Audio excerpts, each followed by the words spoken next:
specific market and at a specific time. So this can vary obviously according to time and market. But so in as much as this seems like a very simple concept, it's actually quite complicated in the sense that this is what will help determine who gets investment in what kind of content. It also determines how um, good the economy of a particular industry will be, and it will determine how much of government involvement we'll have. So, a good example of a profitable and a valuable industry right now is the tech industry. We can see the amount of investments they are having from VCs across the world, and as a result of that, the government has responded.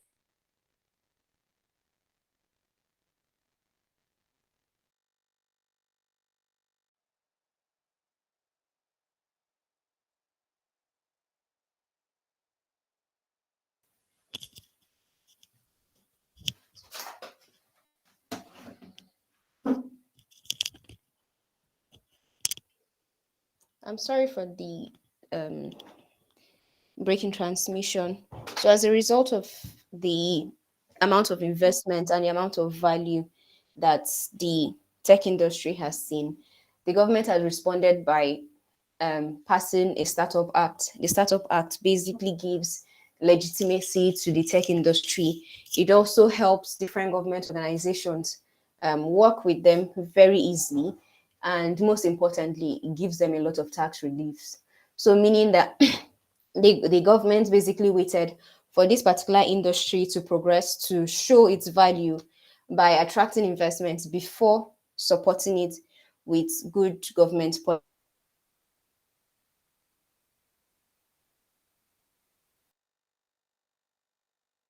opportunities.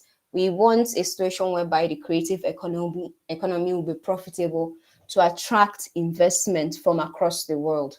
And that is why we are answering this question. Intellectual property valuation fix the creative economy. So can this happen if we do, if we learn and perfect intellectual property valuation, similar to how the tech industry was able to learn how to value their technology.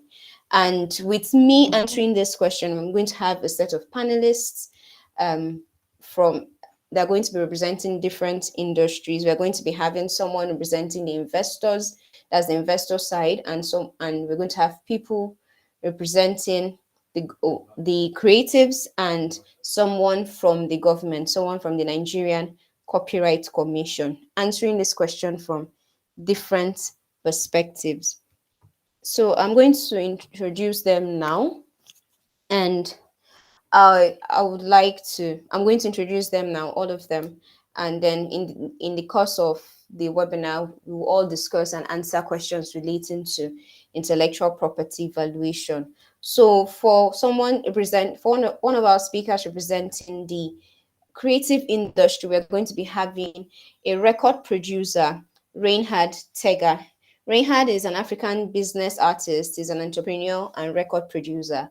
In September 2014, he signed a management deal with Lupi Music, a Nigerian record label owned by popular Nigerian rapper M.I. Abaga.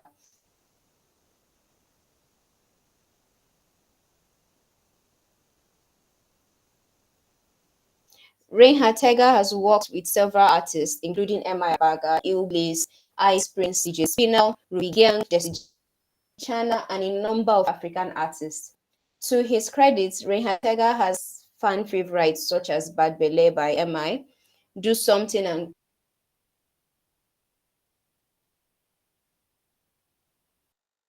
Kolewek by Coca, All the Way by Victoria Kimani. He produced the major projects like the Shaman album and Julia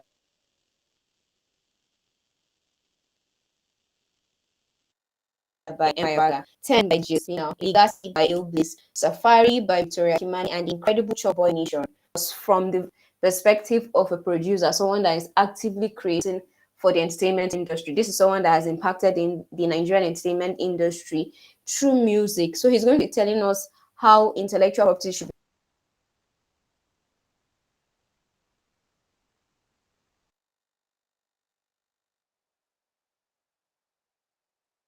be valued, what we should look at it as, and most importantly, the fact that we should look at it as an asset and not just something that is a byproduct of something else. So right now, before I bring up to speak as a class, a lot of times before now, before intellectual property was as monetized as it is now, before the digital era began, a lot of the times when you wanted to get money from someone, you had to exchange tangible property for it. You either had to exchange something like you had to probably exchange something like um, jewelry, maybe gold.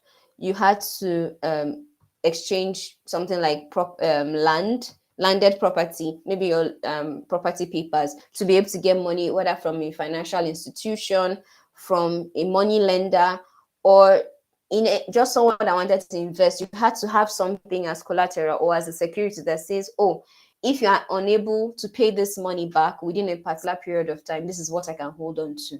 But for intellectual property right now, we do not have enough money in the industry for people to be able to trust us with large sums of money. And unfortunately, because of the way show business has portrayed music and film and a lot of celebrity lifestyles to be, a lot of people have the impression that making money in the industry is something that happens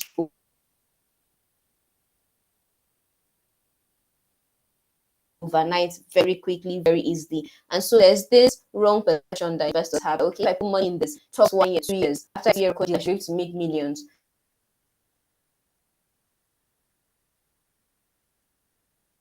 And what happens is that at the end of that particular period of time, people don't get back that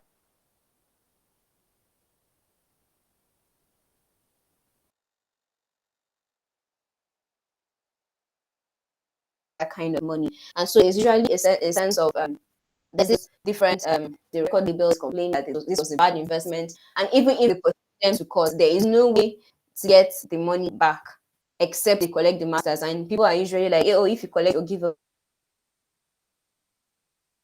sold out, you've given up everything that makes you an artist. So we are now going to talk about how to value this intellectual property, how to be able to um say how much this is worth, how not to overvalue it so that there are no unrealistic expectations, and how not to undervalue it so we do not feel cheated out of the things that we know that we deserve from our creative work. And with all this said, I would like to bring up our first speaker, Reinhard Tega, to talk to us about to introduce the concept of intellectual property valuation from the perspective of a record producer and a creative, and also to answer this question: should intellectual property be used as collateral for loans? Mr. Tega, please, you have the floor. Thank you. Would I say good afternoon or good morning, everyone? Um, yeah, I trust we are in good spirits today, and I wouldn't take much of your time. I'm just going to dive straight into it because, like Tim Larry already said, we need to understand our IP valuation. But when she reached out, when she and her business partners reached out to me, I didn't even have any objections or anything to say, to even think if I wanted to be a part of it. I know it's an imperative conversation. It's not even a thing that we should even process or think about. So I'll just get straight to it. So IP valuation is simply putting a price tag on your creation. That's exactly what it is. But it'll be very surprising to know that this English intellectual property, which is IP, it's really just cumbersome for a lot of people. Like, it's not something that people understand. So I really would like to take it from the beginning. So first of all, we know that intellectual property is often shortened to IP. So, and it's a way to protect things that people create with their minds, like inventions, creative works, and ideas. It's like owning a physical object, but instead, you own the rights to something you thought up or made up. Excuse me. So, I'm just going to touch upon IP, like I said. So, this protection helps inventors, artists, and creators make money from their work and prevents others from using it without permission. It's kind of like owning a special piece of your imagination. So you see, no human being created the hair on your head. Therefore, they need your permission before they can use your creation. People who are not aware of this thing, they're the one that fall victim. They are so not aware that they actually thank God for getting 2% reward for what is 100% their own. But you see, ignorance of the consequences does not exempt you from the consequences. Oh, I don't know. It doesn't exempt you from suffering the consequences. Obviously, the example of your IPs are your beats, your melodies, your writing on songs, your writing for movies, you played an instrument on a song, you painted, or you wrote a script, photographs taken by you, your inventions, and so on. These are examples of your IP. The assumption is that a lot of people have an understanding of intellectual property, talk less of valuing or valuation of the IP.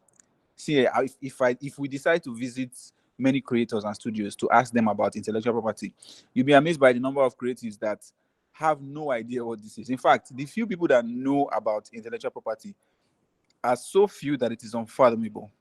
If you can hear me, I'd like you guys to just put a wave sign or an emoji or something.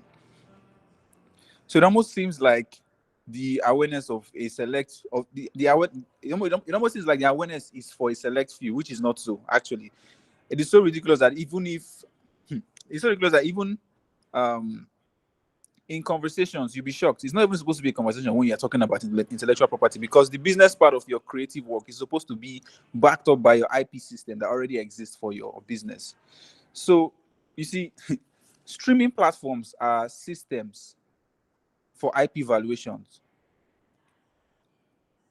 I hope you guys get that. Streaming platforms they are systems for IP valuations. They're already existing.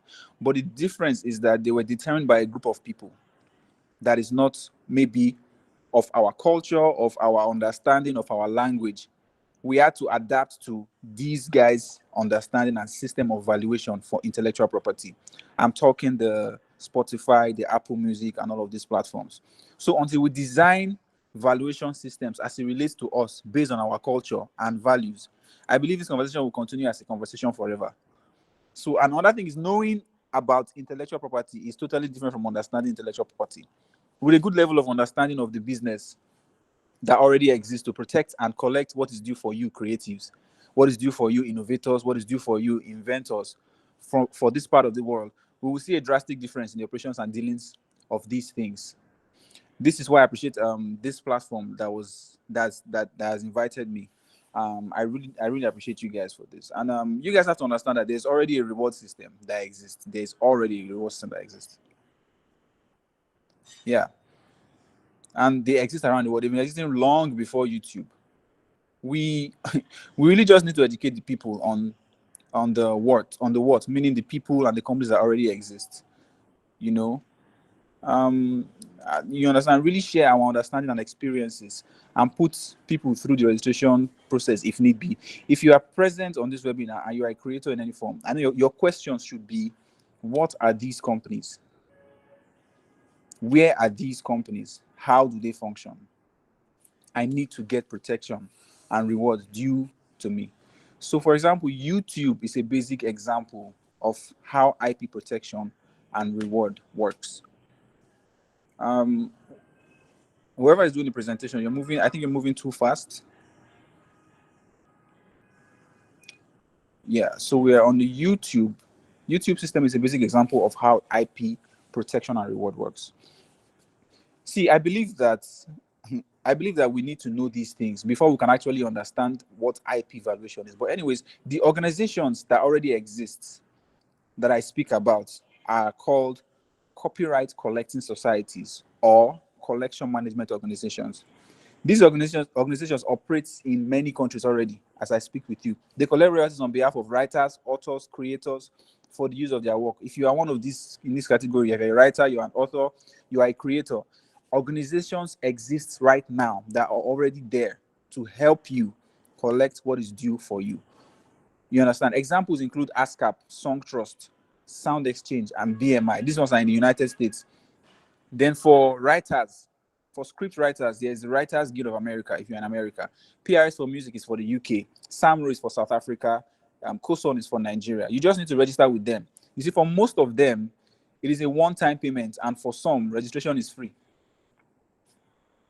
So for screenwriters, like I said, organizations like Writers Guild of America represents and protects the rights of script writers in the film and television industry. They negotiate contract and ensure writers receive fair compensation for their work. See, I believe that recognizing and understanding existing values provides a clearer view of the worth of our intellectual property. That's why I emphasize on actually sharing the companies that already exist for your intellectual property. Because when you know these companies, it's not just information that is being shared. You have a real life example. You know that there's an office somewhere where I can go to and tell them I am a creator and I need to be compensated. What do I do?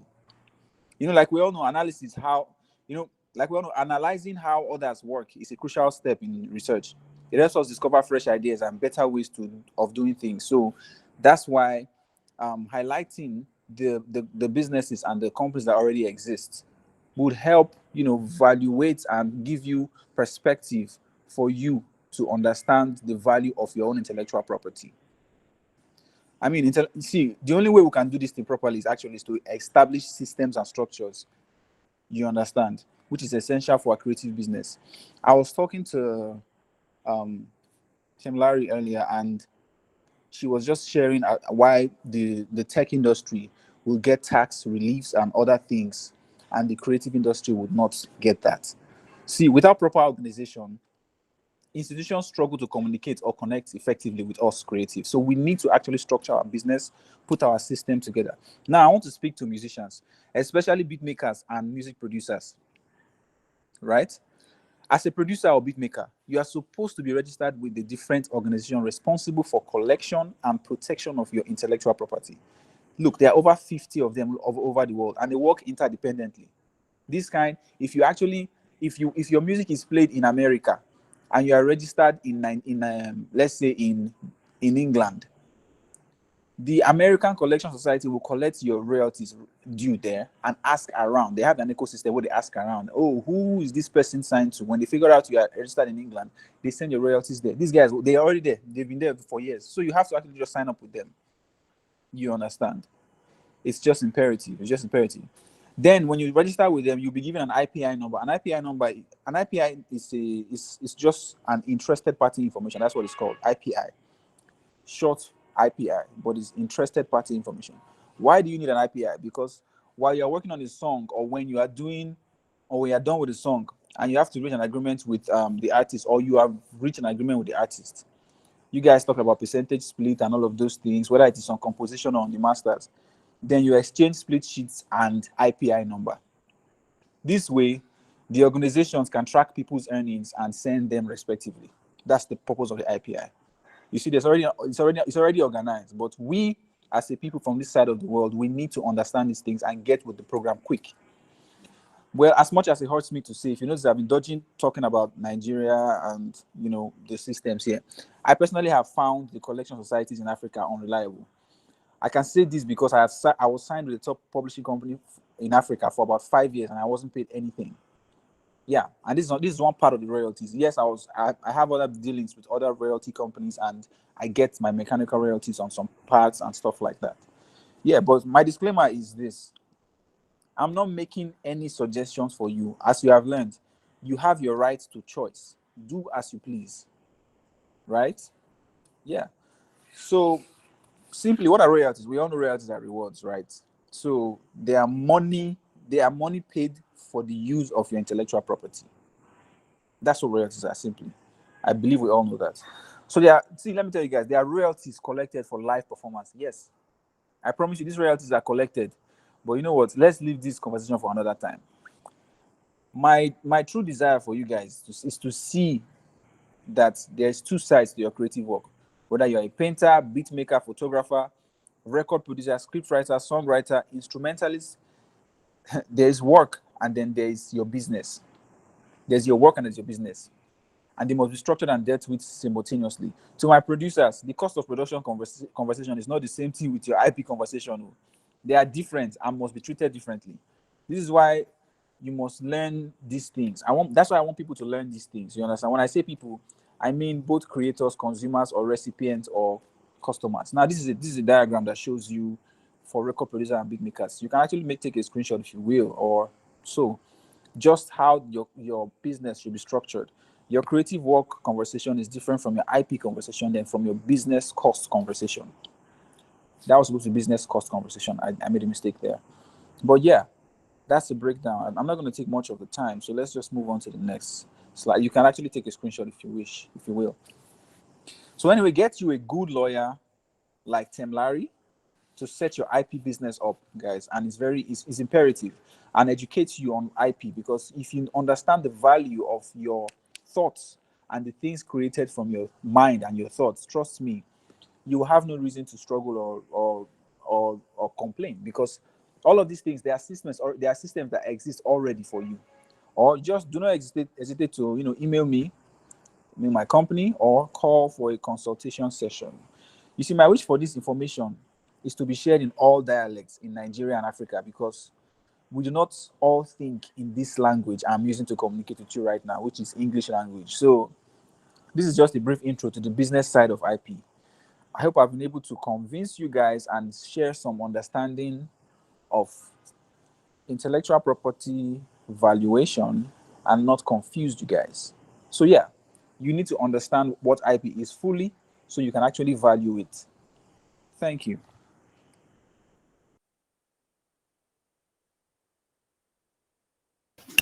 Thank you very much, Reinhard. Really, really appreciate that introduction. That was a very good starting point. Before we go on, I see some people have raised their hands. If you're ready, you can unmute yourself and ask your question before we go forward. We have Dylan Lawal, Chris Andersay, City Boy, Sanya Adeleke. Can you guys hear me? Okay. Are you guys aware that you're raising your hands? You guys can unmute yourself and ask questions if you have now before So we I move think forward. some of them raised their hands for when I said raise your hand, but I don't know. I don't know. Let them speak up though. Oh, okay. All right. All right. In the absence of anything, if you have any questions going forward, you can just put it in the comment section. Thank you very much for your presentation, Rehad. I have a question for you.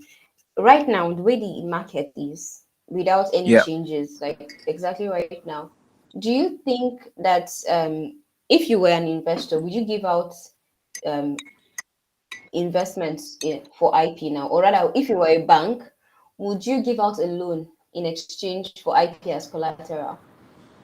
Is it a good enough deal? Is it risk worth it? Okay. I mean, like I said earlier, establishing systems and structure is essential for your creative business. If you are just if you are just a creative and then there's no business attached to your title, there's no way other businesses will be attracted to you to give you money, because they are businesses, and businesses work with mostly metrics and valuations. If I was a bank, I would be looking for the numbers, I'll be looking for the valuation, I'll be looking for the metrics, the measurements of, okay, how far have you come, who have you worked with, what is the worth of your brand, and all of those things. Like I said, without proper organization, institutions struggle to communicate or connect effectively with creatives. So for me, it is a straightforward answer. I would give loans to anybody that that can prove the value of their intellectual property and showcase that. That's what I would do. But then if you don't have a Okay. proof, even though you have your rights, you have everything correct, but I can't communicate with you on the business level, I'm sorry. Okay, but here's the other side of the coin for this risk, right? If, for instance, the person goes on a jolly ride and just gets sucked into the whole show business, takes your investment and just runs off with it, how, if you were to foreclose on this intellectual property, like if you were to take back ownership from them, let's say for a period of like I didn't get that. Could you say that again? 3 years until you get back your money, is this worth it for you to be able to go and monetize? Okay, I said that if, for instance, they get carried away, let's say artists, I'll use an artist as an example, get carried away by the money that you invested in them, and then they just spend it all on like other things apart from the actual thing that was in their business plan, that was in their valuation report. What will you do as a foreclosure? Like, what will you suggest that investors use as a foreclosure method, in the sense that how can they, like, if they collect this IP back, let's say the contract for investment has a clause that says that if you do not monetize within so and so period, or if you do not monetize up to this extent, that get us a particular amount of money within this time period, we'll take over and monetize it on your behalf. Do you think it's something that you can take if you are an investor? Do you think the risk, especially without the artist involvement, do you think it's something that you can take and go and monetize and resell and get back your investments by yourself? So I believe Because you're that's usually asking. the issue. Okay, I believe you're asking this personally, like you're asking me if it's something, or just hypothetically, I should just answer generally. Hypothetically. Okay, hypothetically, I would just answer generally. Two scenarios, right? If I'm just a regular guy, a rich guy with millions of dollars, right? And I want to multiply my money, I wouldn't take that risk, first of all, in the first place, because I know nothing about the business. But if I'm a Warner Music or a major company who already does these things, and I just want to register, work with someone, a third party, I'm investing in that person, then this clause will make sense to me because I will know how to monetize the content without the brand, which is the person. You understand? So that way I can actually, yes, agree to the clause and I will just take over. But then, yeah, I don't know if I answered the question. Okay, yes, you did. So basically, just to rephrase it, that means investors should actually study these industries that they want to invest in, right? Well, if you, well, it's not that simple, right? If you're an investor, you have money, you want to just put money behind someone. I would Yes. advise, and I know nothing about the business, I would advise you put it through sort of like an agency that gets funding for artists, because that way they will secure your money and they will secure the risk attached with your money if you don't know anything about it and if you don't want to learn, because I've met people who don't care about learning what the music industry is about. They really just like an artist because they are humans. Music connects people emotionally, you understand? So this Yeah. rich guy, oh, I like this guy's song, I want to invest for this guy, it's a big thing. They should put it through a system that already understands the business. They don't necessarily have to learn the business, you understand? I'm not going to stress, because we are all called to different things, right? And then money conversation about our lives are different, so they should work with someone who understands the business, or if they have a passion for the business, they should learn it themselves. All right. Thank you very much. So someone has a question in comment section. They said, what are the best organizations to join as a Nigerian artist? So I believe this is relating to royalty collection. Yeah, I think we'll have to clarify. Okay, for royalty collection, as a Nigerian artist, I will go back to my disclaimer, right? I will go back to my disclaimer. Now, my disclaimer from my experience with Nigerian and African collection societies is pretty unique. I'm not going to use the word that is in my mind. It's really, really unique, right? So, yeah, um, there was a time Faust tweeted, "All of my royalties should go to PRS in the UK." You understand? So there was a time Yeah, Faust tweeted that. Yeah. I Um, remember. a couple friends of mine, and then some of the people I know SARS is with PRS in the UK. I think Chopsticks, when we were talking the other day, I can't remember where he was signed with. And I had some people sign with ASCAP in America. I'm not saying it's I'm not trying to look down on us. It's just the fact that this problem is not a one-sided problem. It's a You can see what's happening in our politics and everything, and it's a growth process. But there are already guys who are organized. So I would advise do your little research on the collection societies that are top in the world, functional. Trust me, they don't look down on anybody. They would respond, and then you'll get, or in any case, reach out to Tem Larry. She will advise accordingly, or you can send an email to us. We will advise accordingly. All right, thank you. Before I move on to the next question, I just want to add something to what you said there. So the thing with royalty collection is that these international organizations actually collect from, they have reciprocal agreements in the sense that they collect from the local collecting societies in your environment. So in Nigeria, we have MCSN, that's the Musical Copyright Society of Nigeria. They are the ones responsible for collecting every kind of royalty in Nigeria relating to copyright. And so what happens is that maybe an association like BMI, ASCAP, and the rest, if they want to collect your royalties in Nigeria, they'll come through MCSN. And you know that MCSN will take its cut, BMI will take its cut before it gets to you. So ideally, if we could trust MCSM, because right now we do not know.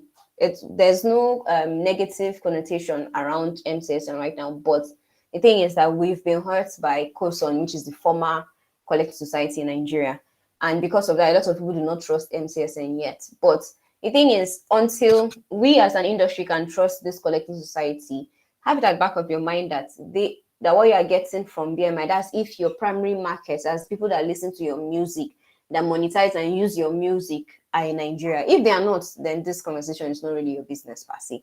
But if your fans are here in Nigeria, people that use your creative work are here in Nigeria, know that the money you are collecting from BMI has been cut multiple times before it got to you. And but then again, if you go through MCSN on your own, saying that you want to remove all the middlemen like BMI and the rest, there's no guarantee that you actually get anything at all. So I just want you to know that, like he said, our market is still very unique. It's like we are still working on K-leg right now. But webinars like webinars like this are actually for structure, so that we understand. Because if you are not aware, even if we do everything, you will not use it. Do you get? So at least let us use the international ones now. Let's use the international ones now. When we can, then we can now use the local ones. So that's just for clarity. But let's move on to the next question. It said, it's also for you, Reinhard. It says, as an artist or creator, how do I determine the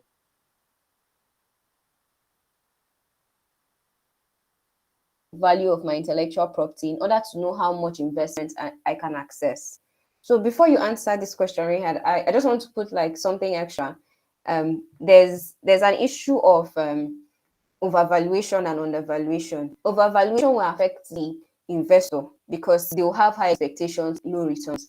Undervaluation will affect the creative because you be paid less, you get less than the value of your work, and you can lead to regret and stuff like that. So I think I just wanted to put that qualification for this particular question, but I'll just ask it again so that in case you have missed anything. So to Reinhard, as an artist or creator, how do I determine the value of my IP in order to know how much investment I can? Okay. Yeah, that's actually really insightful and powerful. Yeah, there's such a thing as overinvestment actually, and yeah, but you see, not but and in addition to that, um, this is I cannot overemphasize the thing with creating systems and structures around your business. I'm going to give an example. There's an initiative I'm working on right now that is going to roll out real soon, right? It's new, it's never been done, right? And I can say so because of we've met with different people and world companies, and I have friends that work at world companies. They see the vision, and then they see the business potential. How am I able to do this? I can do this because I put systems and structure in place. What do I mean by systems and structure? I actually put numbers to the expenses and the income of this initiative. So I actually have a spreadsheet of the expenses and the income of what this whole thing will be. The income being the sponsorship, money that will come from sponsorship, monies that will come from donations that will come from streaming and all of these things, and then the expenses as it relates the ratio to the expenses. Also, I have a presentation and I have a brief bio on the people on the initiative. So all of these things are metrics that would help, value the IP, which is the content of this initiative itself. I can't disclose the initiative because I have a non-disclosure agreement signed with people. You understand? So all of these things are what come together to. This is the structure and system I'm talking about. Like basically, of course, my business is registered with the government, sorting out the taxes, all of these things. So people, if they can't relate with this part of your IP, they won't have anything to connect with or work with. That's the only way you can relate with them. The TV stations you will send your videos to, if you are a business by yourself, you need to have certain documents and all of these presentations. It will put you ahead of any of the man who is going there to go and do my guy. I beg, play my video now. No, there are systems to these things, and then your structure would make communication straight to the point, and just cut across to the people you're trying to communicate with. The reason why I could get this message across to you guys so straightforward and easily is because I prepared a presentation, a structured presentation, so that I can actually serve you guys without missing anything or not missing too much. So you get 90% of the information. So yes, you need to actually do your numbers check, your metric check. It's not rocket science, my guy. This Whoever is asking this question, I know you're an amazing person. Just settle down, work with a consultant. Trust me, they are already consultants. Tim Larry is one of them. I am one of them that would help you do this. It will cost you nothing too much. It's a one-time thing. You do it once and you get it for life. Thank you. Thank you very much. Thank you very much. Everyone, please, I would like you to say thank you in the comment section as we introduce our next speaker. Our next speaker is also someone that is representative of the entertainment industry. Only this time, he will be representing the writers and especially people from the film industry. So please join me to welcome Mr. Olayinka Ogun. He is the CEO of Mindworks Content Development, and he is the president of the Screenwriters Guild of Nigeria. He was born in Sheffield, England in 1968. He studied architecture before delving into screenwriting, and he has since emerged as one of the most accomplished screenwriters in modern day Nigerian television. He came into national prominence in the early 2000s. Um, sorry, sir, you're okay. He came into prominence in the early 2000s as the creator of the multiple award-winning TV series Dear Mother, after which he was a member of the writing teams for Doctor's Quarters and Edge of Paradise, both owned by Mnet, that's Africa's biggest TV network. And in between, he found the time to pen the Tunde Kelani blockbuster called Abeni. In 2007, he created the hit show Tinsel and spent a year as head writer before moving on to other things. And recently, he has created Daddy's Girls and he won the 2016 AMVCA Award for Best TV Series. And he was story consultant for the MTV-based TV series Sugar Part 4. He has also been the head writer for shows like co-writer for shows like Governor and Life 101 and story consultant for Sons of the Caliphate, all for Ebony Life Media, for whom he also co-wrote the hit romantic comedy Royal Hibiscus Hotel, the 2019 Christmas hit Your Excellency, and the highly successful Netflix original film Oloturi. He has in the past worked and trained on international shows like Binalandas, Egoli, and Generations in South Africa.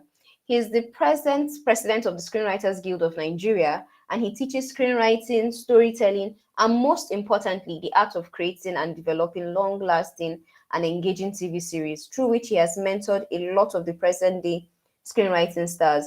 And he was one of the final round judges for the Writers Guild of South Africa Muse Awards 2020, as well as a juror for the prestigious Sir Peter Ustinov International Television Scripting Competition 2020 and 2021, which was hosted by the International Academy of Television Arts and Sciences. That's the people that host the Emmy Awards. In September of 2002, he was formally elected into the International Academy of Television Arts and Sciences. He is presently the head of Department of Story and Scripting at the Ebony Live Creative Academy in Lagos State. Welcome, sir. Thank you for agreeing to speak with us today. Today he's going to be helping us to answer a very important question. Should intellectual property in the film and writing industry be used as collateral for loans? Thank you, sir. You may speak.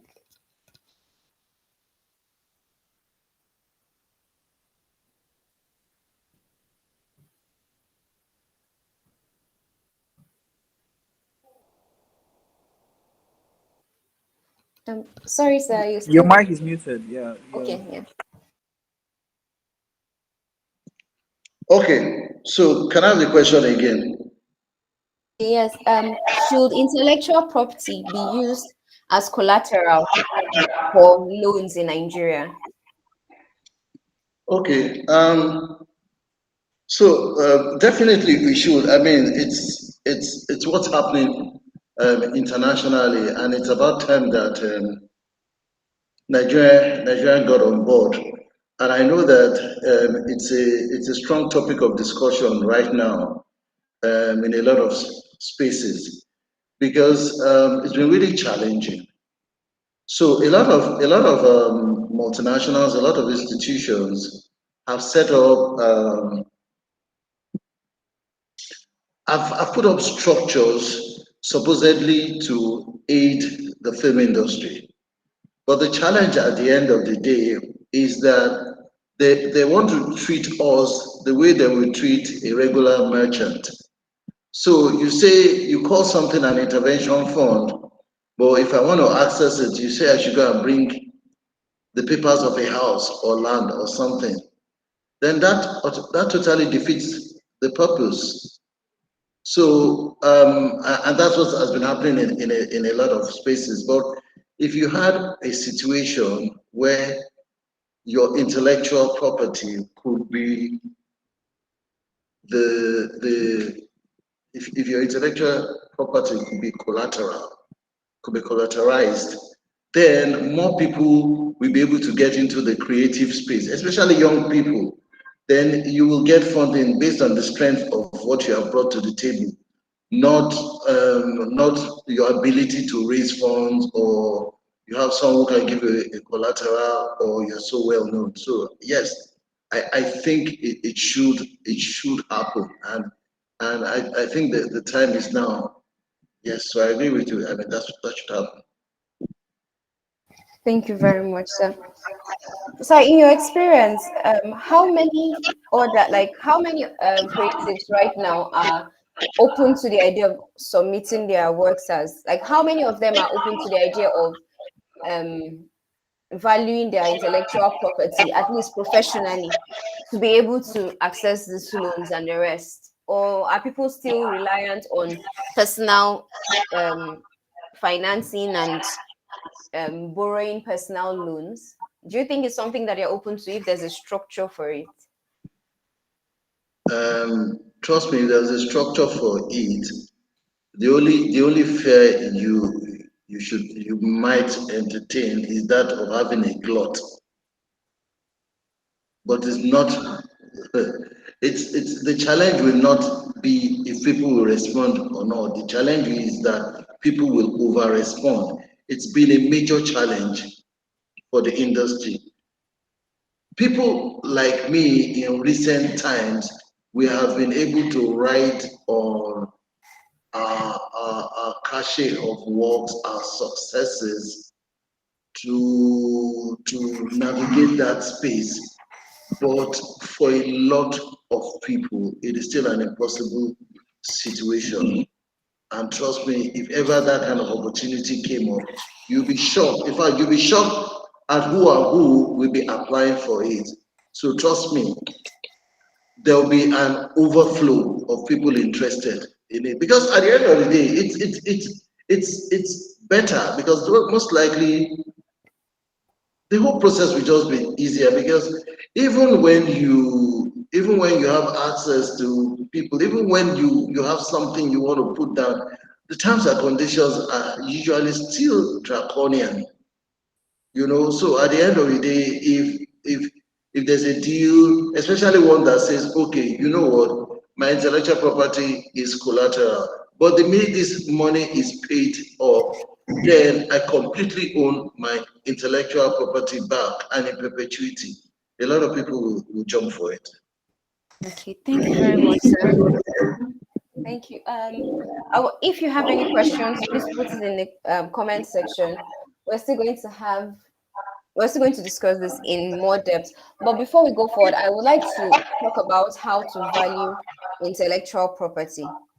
That's as a creative, how you can do this on your own, like how you can prepare yourself for possible investments, because this conversation is going on not just in this circle but in many other circles across the country, and there are many more people that are willing to drop money into this particular industry, especially seeing the progress and the amount of money that has been made in tech, and the especially the attention of the whole world now on African stories, people are getting interested because Hollywood is recycling a lot of old stories over and over again. So there's sort of like an interest in the African space, especially in our mythology and stuff like that.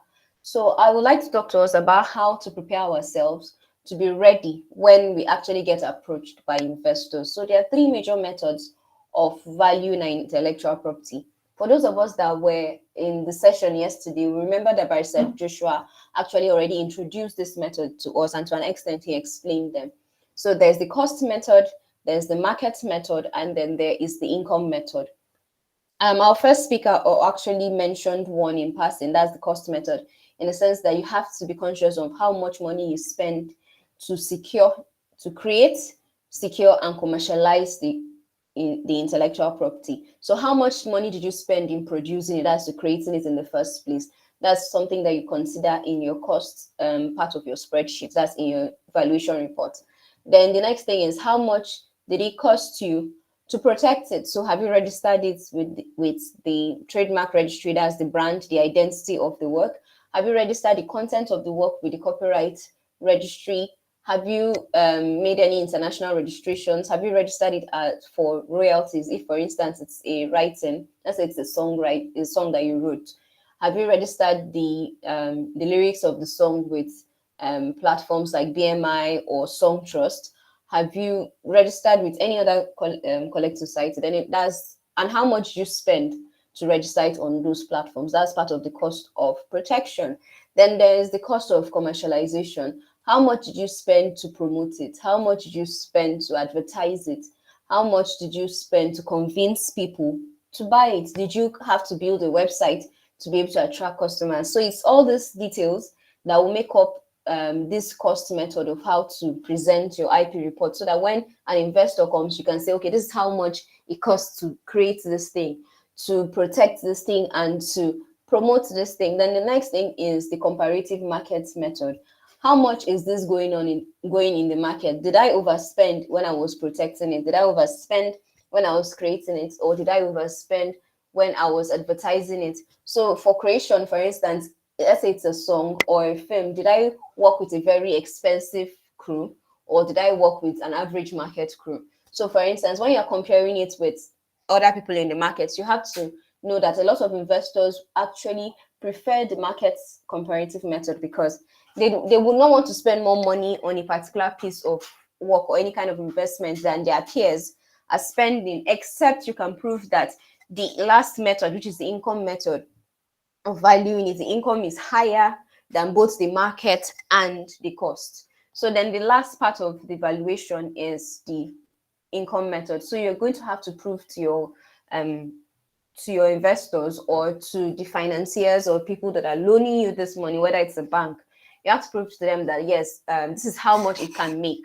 This is how much it has made in this other market, that's a comparative one, and this is how much it can make. Why? Because this is the ways I am going to commercialize it. I'm not just going to only use one platform. Let's say I'll use Netflix in the first 5 years. In the next 5 years, I'll use Amazon Prime. In the years after, I'll do an anniversary of like a 10-year anniversary of the film's release in cinemas. Or is it a seasonal film, in the sense that is it a Christmas film that you know that cinemas will play every year? That's where this income thing comes in again. Or is it like October 1 that people will gladly go and watch every Independence Day? What value does it have? Does it have a repetitive value? Is it a trendy film that will only last, like will only be interesting for a particular period of time? Does this translate to other cultures? Does it showcase the culture enough to be able to attract people from other countries, people that do not even speak the language? Maybe a film, as I'll give an example, like Squid Game. Does it have anything strange in it that will make people that do not even understand what you are saying excited enough to dub it or subtitle it, things like that? So by the time you calculate all these things separately, then you will now have a situation where you subtract the market value from the cost value.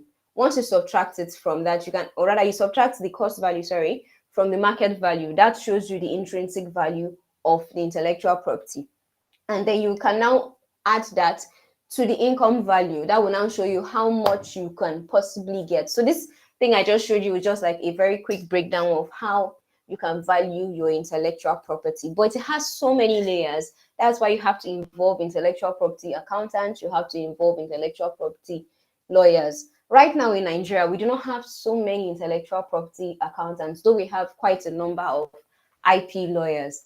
And this is like a very huge gap that needs to be filled. So one thing I'll say is, in as much as most of us on this call are creatives, if you're an accountant, intellectual property accounting is something you should really look into, because it will help with a lot of predictions, especially for investors, because right now the world's economy isn't particularly standing on its 2 feet. So people um are going to second guess almost every investment they make, everywhere they put their money in.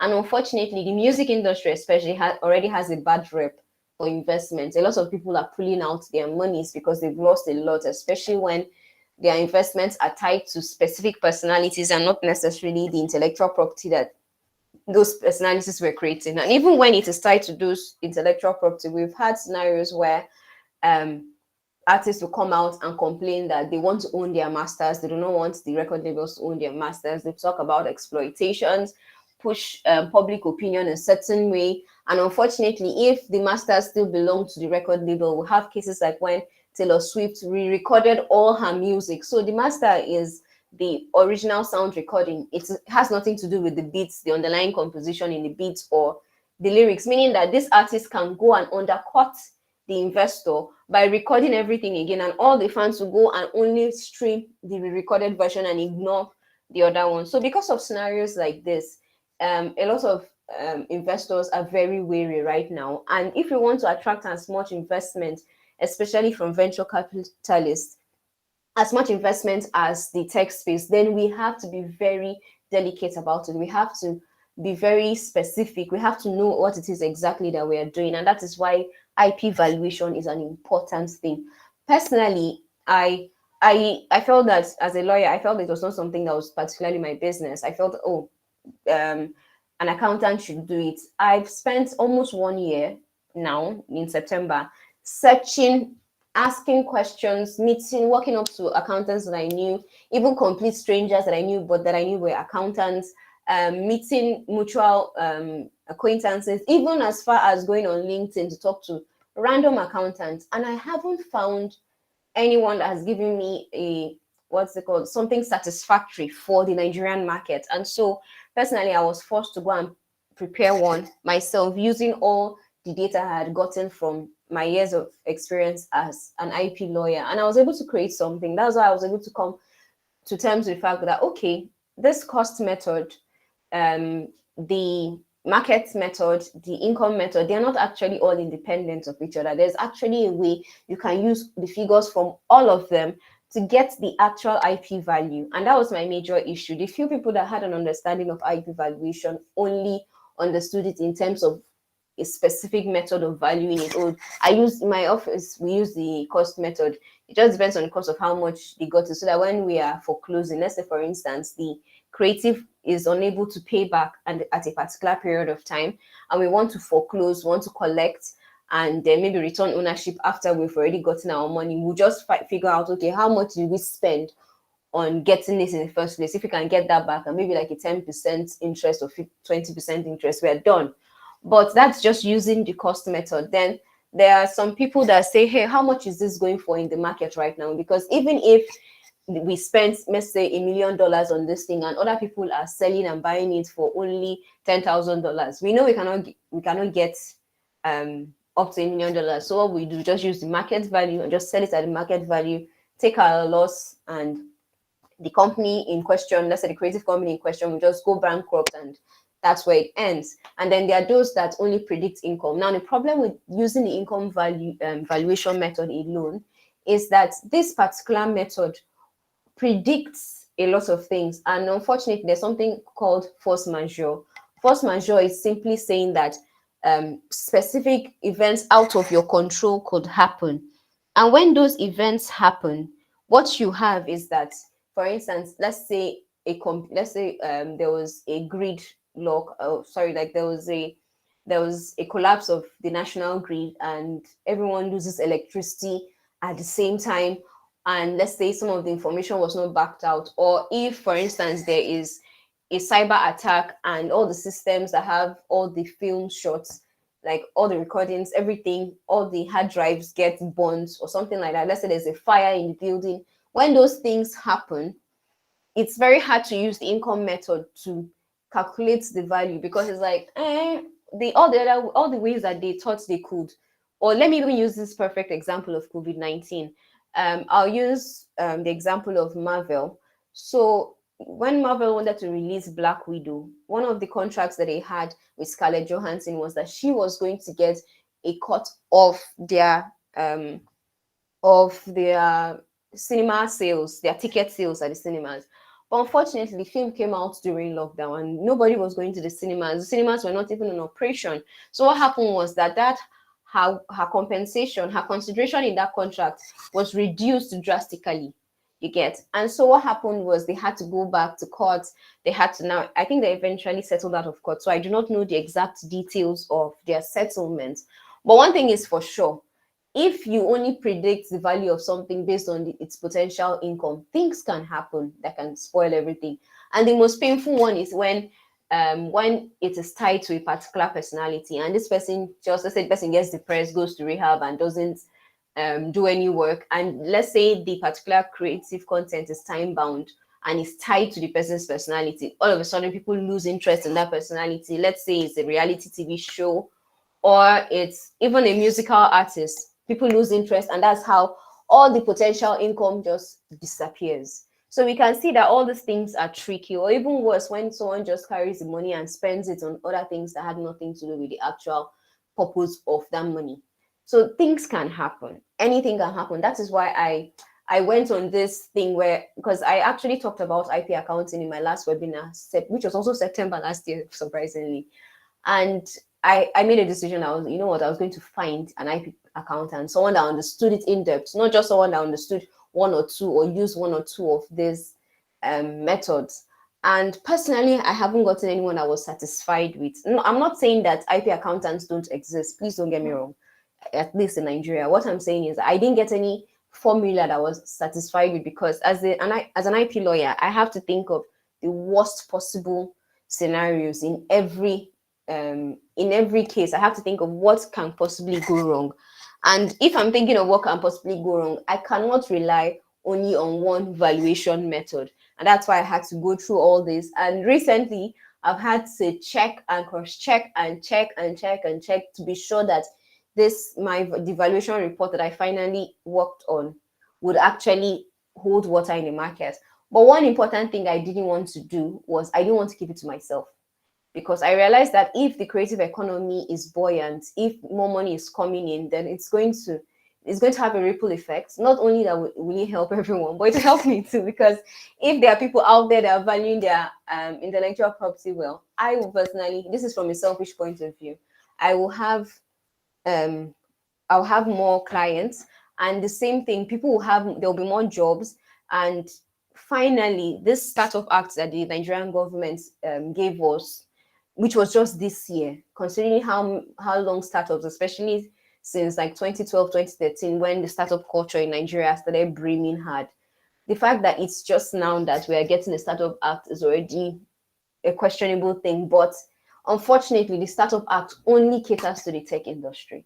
So the only way we can now have them taking the entertainment industry seriously, saying that it's not just enough for you to register your company so you can make one film, but let them see your company as an actual studio that they can take seriously, give tax relief, and give smooth working relationships with other government organizations, and being able to raise funds publicly. Because right now, like, crowdfunding regulations in Nigeria are a bit stiff. The requirements are quite very high, especially for low income earners, which most of our population are. So things like that, by the time we have more money, we can value our intellectual property properly. By the time we have more money coming into the economy, it's going to be a ripple effect. So good valuation will lead to more money coming in. More money coming in will lead to more jobs, more jobs will lead to the government taking notice. And once the government takes notice, they will create favorable policies. And those favorable policies will actually go back to more investment again, more money, more jobs. And the end of everything, at least let this economy of Nigeria stand strong.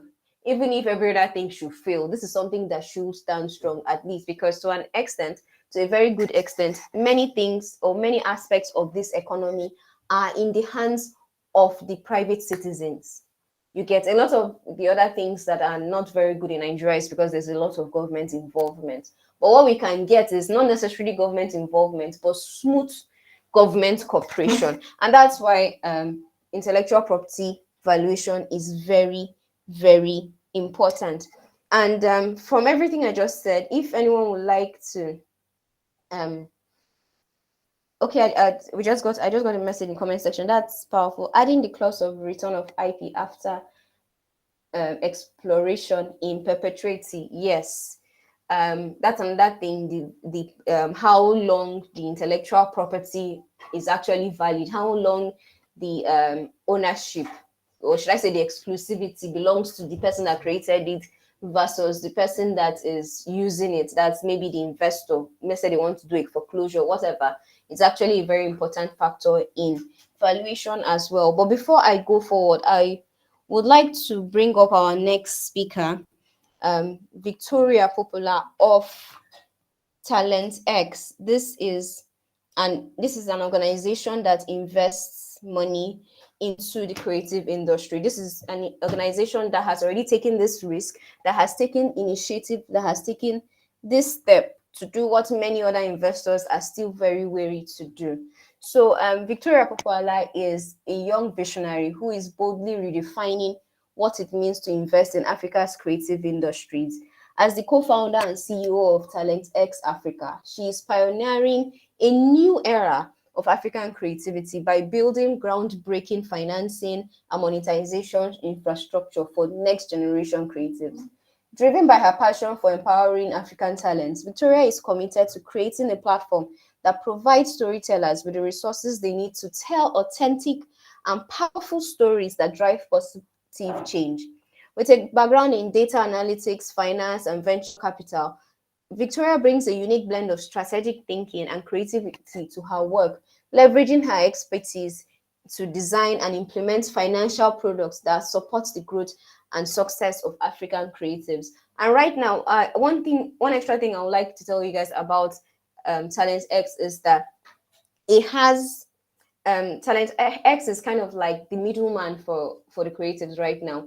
They are like people. They are actually a company that has decided to shoulder all the risk involved. Like Rayhan mentioned the fact that if you are a rich guy that just wants to invest, you most likely not invest in the entertainment industry because you do not have a very good knowledge about it. But companies like Talent X have decided to take that have decided to like bridge that gap between investor and creative, in the sense that they have decided that, hey, we're going to take all the risk. We're going to understand how to, because like we're going to understand how to relate with investors, and also on behalf of creatives, and rather on behalf of investors, relate with the creatives, so that if anything happens, they have the expertise in all these different industries, because we know that creative industries are plenty.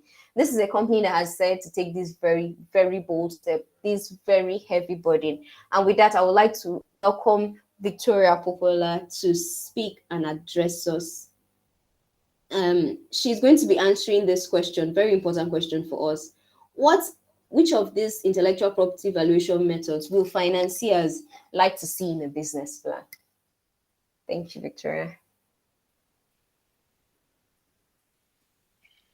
Yeah, thanks. I don't know if you can hear me, but I Yes, we think can that I hear you. lost while you were doing the intro. Okay. So thank you very much for the opportunity to speak on this topic.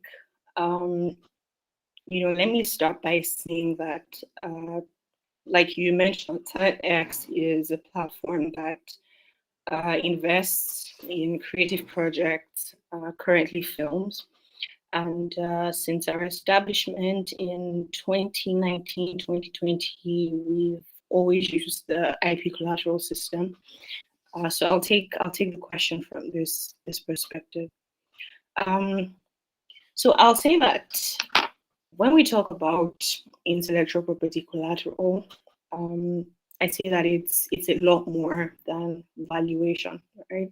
I think that valuation is an important part of it, but I think at the core of what a collateral is supposed to do, if there's not a channel to liquidate that intellectual property asset, then it can't be called intellectual property collateral.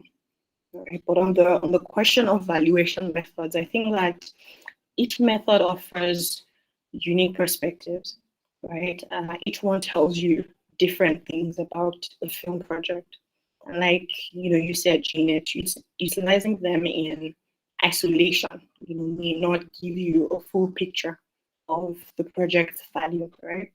I think that by integrating all of these methods, you can create a more nuanced understanding of the project value, right? With the cost-based approach, you get a financial baseline. With the market-based approach, you can align the project with industry trends, and with the revenue-based valuation method, you can get a sense of future-oriented perspective. So I think the combination of all of these methods will allow for a more accurate determination of the project value. So for the cost-based valuation, right, the context of the film industry, it typically aligns very closely with the budget of the film, where we consider the actual expenditures incurred during production, marketing, distribution. But I think that in an industry like Nollywood, where relationships and collaborative efforts are typically significant, and where they often result in non-monetary contributions, a simple financial cost-based evaluation might not capture the full picture. Right? And this is because the cost in filmmaking can often extend beyond monetary values to encompass the value of relationships, goodwill, and favors called in. Yeah.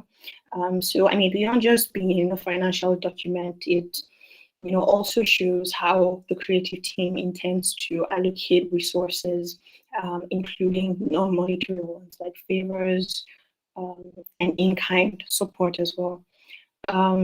So I think in such a relationship-driven industry, I think it's important to consider that holistic cost involved.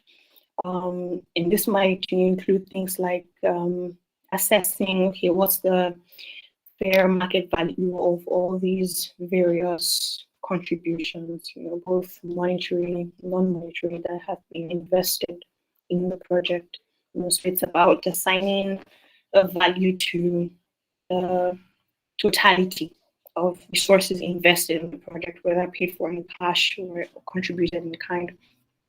So while the cost-based valuation aligns with the budget, in an industry like ours, I think it's important to incorporate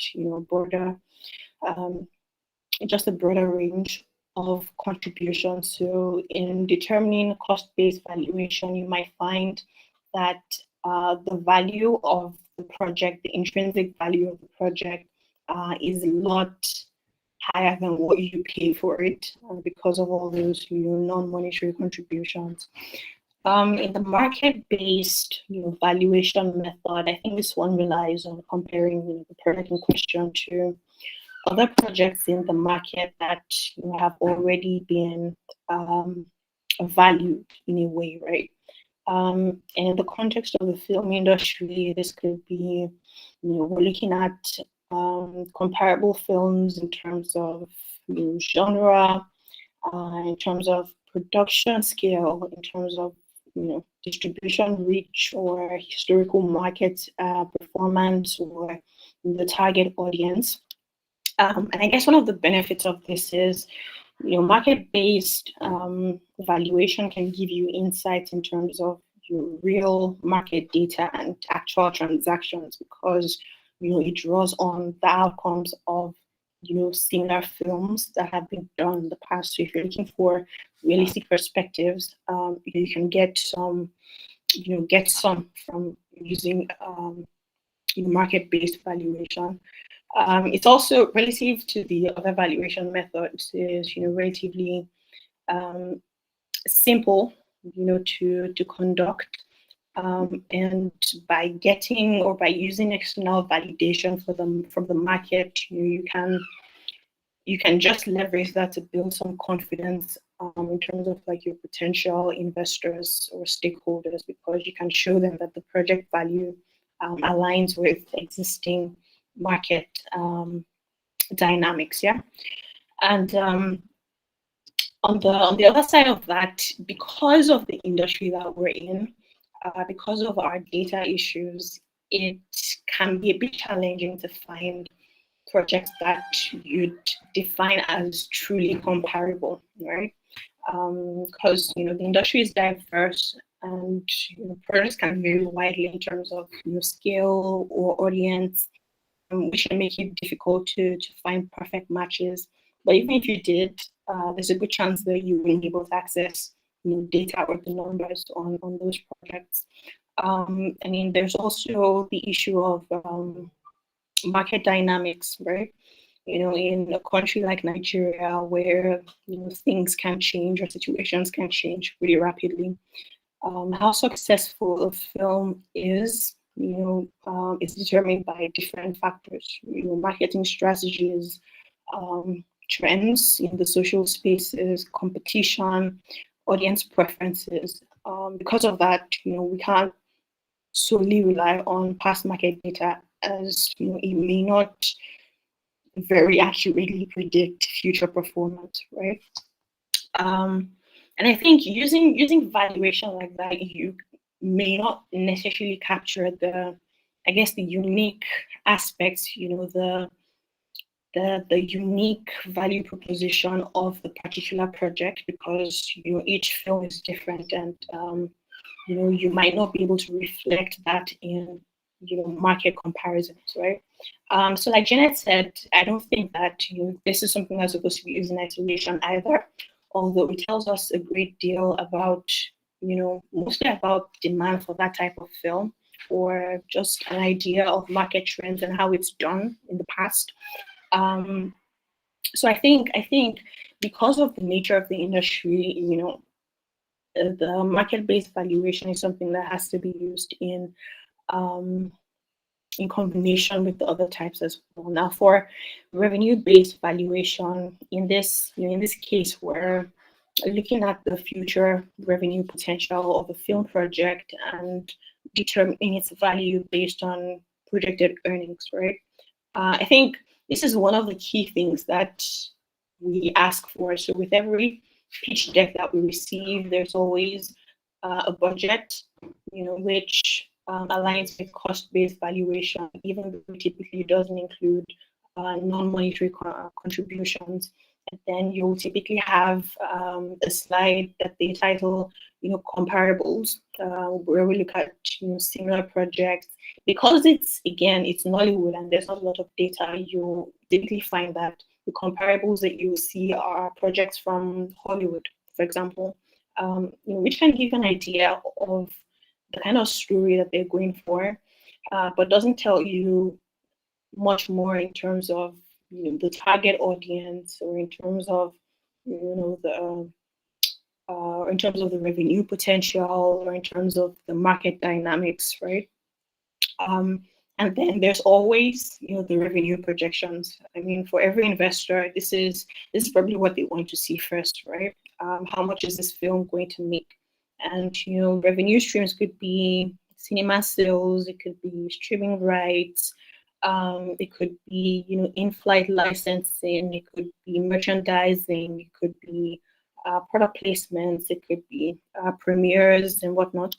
I think this structure or this valuation method is super important because it's forward-looking, right? And it focuses on the potential revenue that the project can generate, right? Which aligns primarily with the interests of investors who are keen on the project's future performance and revenue streams.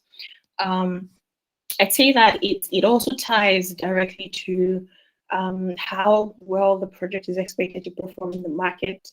Right, so a project with a higher revenue potential is very likely to be perceived as more valuable by investors and stakeholders as opposed to a project with a higher cost-based value, right? And in terms of this, there's a lot more flexibility in terms of how you can tailor your assumptions, right? So you can allow for different scenarios, you can account for different levels of risk, which allows you to, prepare a range of valuations that align with different business strategies and market conditions. So if something outside of our control happens, what's the worst case scenario, right? If the film doesn't do well in the cinemas, what happens, right? If Netflix doesn't take our film, what happens to revenue inflow? What happens if there's delays in production or in distribution? So using this method, we have a lot more flexibility in terms of scenario analysis, in terms of assumptions, right? I think one of the biggest cons when it comes to using this method is the uncertainty around projections, right?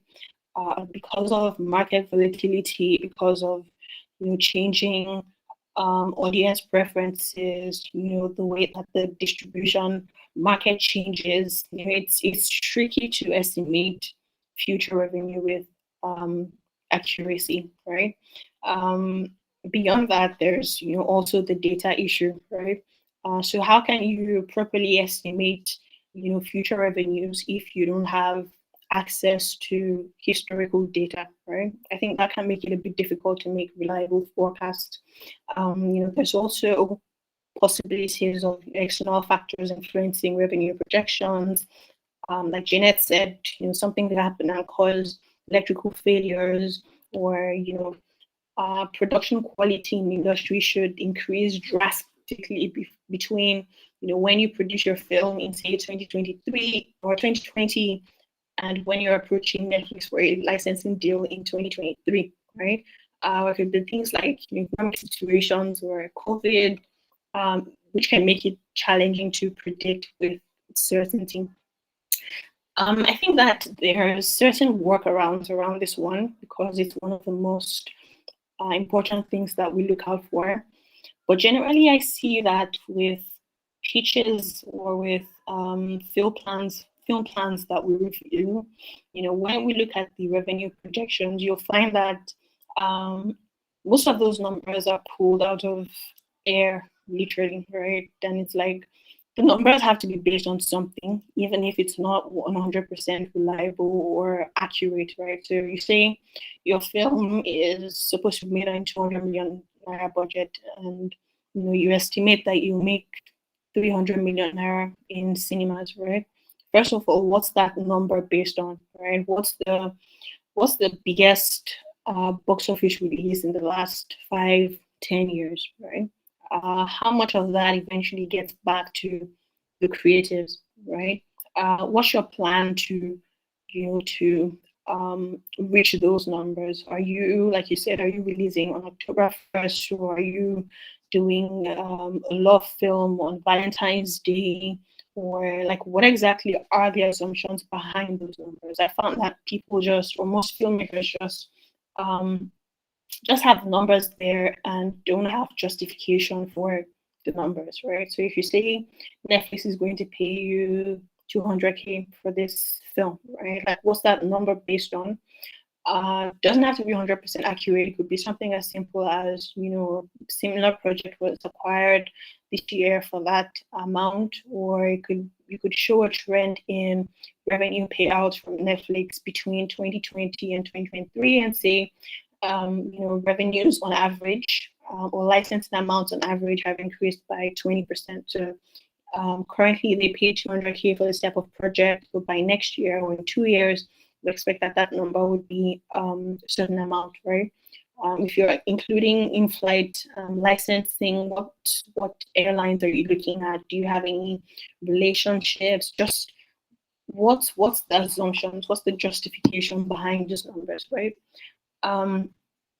I think that having some level of commitment from streamers or other potential revenue generating, elements can strengthen a revenue-based valuation, right? Especially in the context of Nollywood. So if you have a distribution letter of intent from a streamer or a distributor, right, it can provide a bit more credence in terms of your revenue projections, right, and make it more and make it stronger just in terms of using that to value the intellectual property, right? So the LOI could indicate a serious interest in acquiring the rights to distribute a film. And these, typically outline the terms, including things like proposed licensing fees. How much are we going to pay for this thing? It also includes, evidence of revenue potential. Their ability to actually pay that money.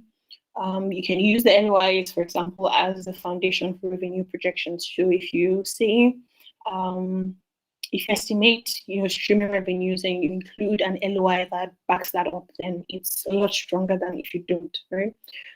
So with things like, terms like licensing fees and duration included in commitments like that, you can estimate the value that the project is likely to make from such a deal.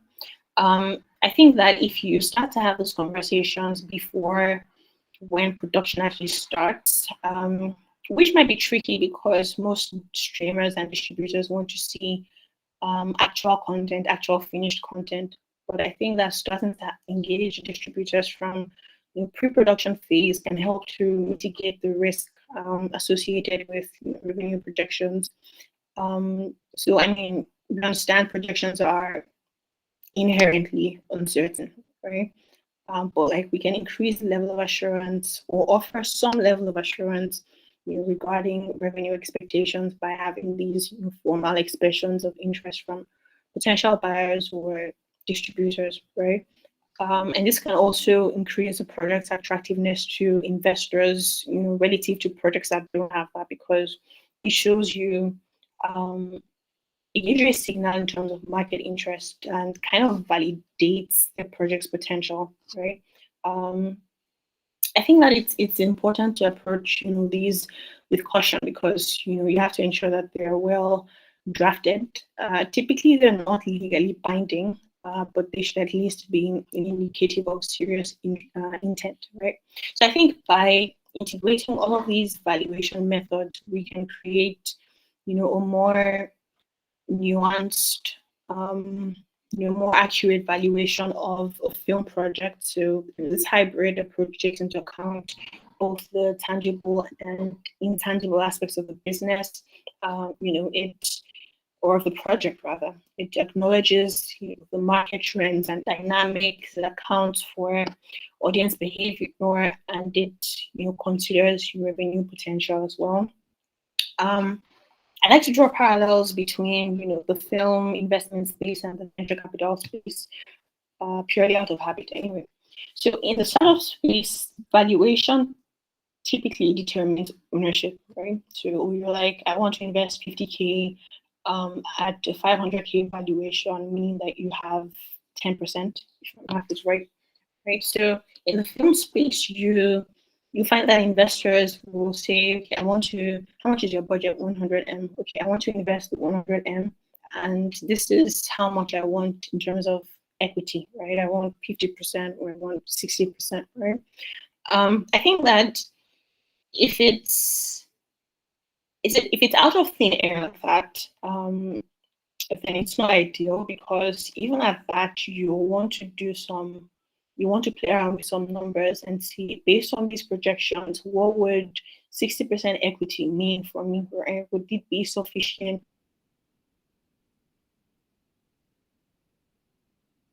But I think that structure or that process, although not ideal, kind of gives you a sense of, or a quick sense of, what the valuation of a project is. So if you find an investor that wants to invest 100 million naira, which is the full budget in your project, and they're asking for 50% equity, right? Then you can do a quick math and say the valuation of your film project is 200M, right?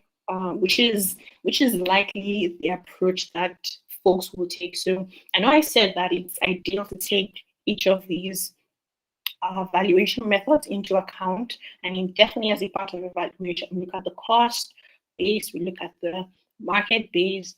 But I think when it comes down to it, right, the eventual evaluation is based on the cost, or the contribution to the cost, and the revenue projections, or the revenue potential as well. So yeah, I think that covers the question. I don't know if there's any other questions.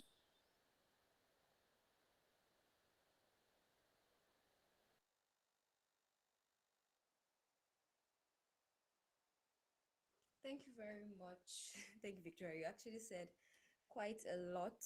I don't know if you guys can hear me. Please, if you can put like an emoji or something so we can see on the screen, so we know that everyone is following. All right. Please, if you have questions, this is a very, very good time to put them in the comment section, or better yet, you can unmute yourself and ask them. So there's an investor here. So this is the best time to ask any questions on details that you want to know, how to approach anything at all. Well, while we're waiting for questions, okay, Reinhard, please speak, sir. Hi, Victoria. Yeah. A quick question to the investment body on here right now.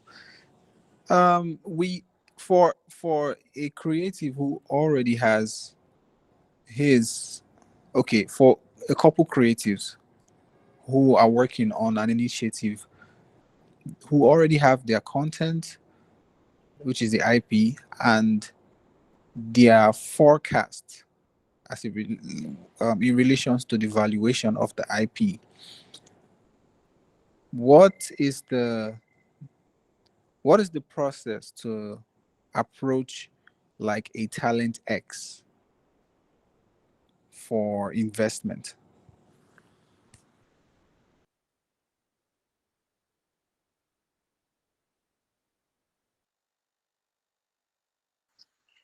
Okay, thanks for that question. So for Talent X, we have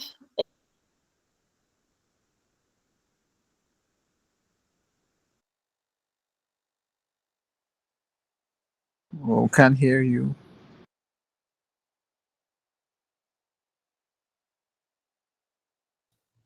Hello, Victoria. Can you hear us? I think we've lost a probably network. In the meantime, if any other person has questions, please put them in comment section so that by the time she gets back, after she answers this question, she can answer even more.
Okay. Sorry, she's while Victoria is trying to rejoin. Does anyone have any other questions? Any questions at all, especially as regards how to get investments? Any questions from the audience? Well, let me just say something else.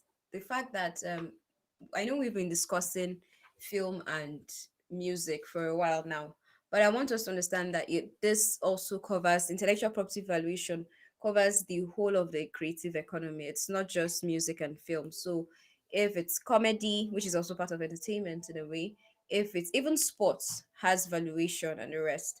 Um, Almost any part of the creative economy I think you can think of, whether social media skits or even social media influencing, that is an aspect of media, and what you're creating on social media is actually intellectual property and can be valued, and most importantly you can get financing for it. So what I would say is that regardless of the aspect of intellectual property you are creating, you have to be very conscious of how to value it in the sense that you have to be conscious of how you're creating it. Is it your own? Okay, Victoria has joined us. I think she would continue with the question, or I don't know if Tega you would ask the question again. Thank you. Okay. Um. Well, I guess she was already responding, but to Yeah, reiterate the question, yeah. Okay. Okay. yeah. I Okay. was already responding. For some reason, my connection came out. So I was saying that typically we have a process that starts with the initial contact, where we receive a pitch deck, and then we review that internally, just a quick review, and see if it's something that we'd be interested in having a conversation about. And then we reach out to the filmmaker to schedule an official call, where we discuss the project in detail as well as our process. After which we have a list of documents that we typically request. So it's just your short list of documents like your production plan, your cast and crew wish list, just things that we need um, for the evaluation process. Yeah. And then we have a proper evaluation, where we assess the story, we assess the team and the financials, we look into marketability of the project, we look at the team's track record, are they the kind of team that can pull this off? What experience do they have in previous productions? And then we come up with an evaluation report, which we present to our investment committee for their approval. And then we have the deal structuring process, where we come to an agreement as to what's the tenure of the loan facility, or is it an equity facility? What are the terms? And then after that, we move to disbursement, which we do through Talent Pro, which is like our production management system. So we use to manage disbursements, onboard personnel, and project-related documentation. And then after that, the production happens, and we come on set a couple of times to, just to get a feel for what's happening and how things are going. And then in the back end, we conduct structured reporting to our investors to update them on the performance of the project, but typically the portfolio. And then after production, project goes into production and distribution, which we partly help with. So for some of our projects, we've helped to secure interest to potential distributors in order to get monetization for the project. So that's typically what the process looks like. Currently, we're not doing the public call for applications, since we're working on putting a slate together. We already have some of the projects on the slate on board. Although we're still talking to a couple of filmmakers to see if we could shortlist a few more for the slate. But that's typically what our process looks like. Don't know if that answers your question, Tia. Yeah, thank you so much. It does actually. I'm gonna leave the follow up question to Tim Larry if because she has the procedures because I have a follow up question. But yeah, All Okay. right. Um, so what the question is, okay, the question is, what if the content has already been created and the need for funding is in the area of operations and marketing? How do they submit it? Okay, so we typically work with projects that are in concept pre-production stage. We have done one which was post-production funding, but that was a very, very small ticket size. So I guess we'd open to taking a look, but it's not something that we typically do. thank you very much. Thank Uh, you. We have another question. It says, how often should we expect to meet after funding? how often should we expect to meet? In what sense? I believe it's with how much interaction and involvement will the investor have, will Talent X have in the project after funding? Okay, so we tend to just be in the back end. As much as possible, we don't interfere with the creative process. So the team has 100% creative control. Um, but we do, try to provide some operational support in terms of the production process, sometimes in terms of distribution as well. As a part of our process, we do a couple of set visits, but they're typically scheduled. So it wouldn't be anything that interferes with the filmmakers' process or the production process. Because we need to deliver structured reports to our investors, we typically request, updates frequently, depending on what stage of the production process you are at. In the actual shooting phase, updates might be more frequent than when you're in post production or you're waiting, distribution, for example. So I think it varies depending on the phase. But as much as possible, um, we try not to do it to the point where we're interfering with, the creative's control or or time, right? So in terms of meeting, we typically don't have official meetings per se, after funding, except for the set visits and the mandated reports or the updates, right? So we typically communicate with our filmmakers in our portfolio, but they're not scheduled structured meetings. So to say they're more, around operational support and just quick updates. Yeah.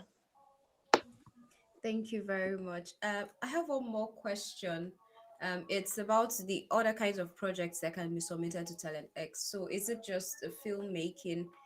What about music, comedy, like stand-up recordings, even what's this called? Spoken word poetry, things like that. Are Mhm. all those things acceptable? Okay, so we've partnered with an artist on a music project once, but that was a non-commercial partnership, right? It was like a support kind of thing. Because we're interested in subsectors outside of film, but we haven't properly structured them for investment yet, right? So we have provided some support to other subsectors in the past, but our core focus for now, at least until we properly structure, for the other subsectors, is film. Um, I think sooner than going into other subsectors, we'll be taking a look at film opportunities from other regions in Africa. But these subsectors are things that we're looking to get into as well. Just not yet.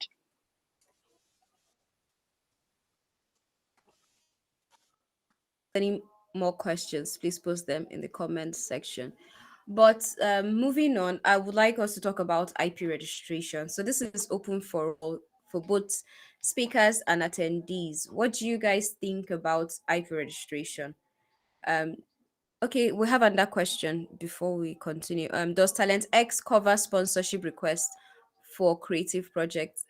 Sir Reinhard, please can you explain that question more when you say Oh sponsorship? yeah. Okay, yeah. I just put that there so that we don't move past this question before she goes, because yeah, her Talent X is a vital organization that so because this is one thing creatives need. So she she elaborated more on investments. What about organizations that need access to sponsorship, or organizations or projects that need access to grants? Does Talent X cover that? That's actually my question. Yeah, all right, thanks, Tegra. So we don't cover sponsorships and grants, typically. And this is because as a part of what we do, or primarily what we do is we deploy um, capital for institutional investors. Right? So it's not a situation where we've raised our own fund or our funding of balance sheet. Right? So if we were, we would be more open to sponsorship requests. Maybe not grants, but sponsorship requests, yeah. But because we partner with institutions, right, asset managers, banks, that type of vibe, to invest Yeah, in makes the sense. project, it has to be commercial. Yeah. Thank you, Victoria. Yeah. Okay, thank you very much. Thank you. So the next question, the next issue we're going to be discussing is the issue of intellectual property valuation. And I would like us to share what our, sorry, intellectual property registration. I would like us to share what our experiences are. Before, if you would like to share, please raise your hands, then I'll mention your name and you can speak. But in the meantime, I will talk about different kinds of intellectual properties and how they can be registered and how they can be protected. So, the first thing that you see when you encounter intellectual property, it's its brand imaging, it's the packaging, it's the appearance. And yesterday we had a speaker from the trademark registry who explained to us how the registration process goes. So I wouldn't repeat everything he said because it was quite a lot. But what I will do is that at the end of our discussion today, at the end of the webinar today, when we're going to send emails to everyone and we're going to have links to the previous talks, that's the previous session that's from yesterday, and then we can ask questions about trademark registration. However, I would like us to talk about the next thing I would like us to talk about would be copyright registration. So, trademark, as we already know, is for brand identity, brand reputation. And then the next we're going to be talking about is the content of the brand. That's what content creators like us are used to working with, which is the content itself and not just the appearance and its reputation or the marketing. And with that, I would like to introduce Mr. Ayodeji Olatunji. I don't know if he's here yet. Good afternoon, sir. Please, if you are here, you can unmute yourself. He is the Regulatory and Compliance Assistant Director of the Nigerian Copyright Commission. He has specialization in intellectual property, entertainment, and sports law, and he's a faculty member of the Nigerian Copyright Institute Academy. And today he's going to be talking to us about the importance of copyright registration. You're welcome, sir. My pleasure. I say good day to all participants. Number one, let me apologize. Where I am right now, the network is not too fantastic, but I'll make the best of what I can. Thank you, Uh, sir. allotted.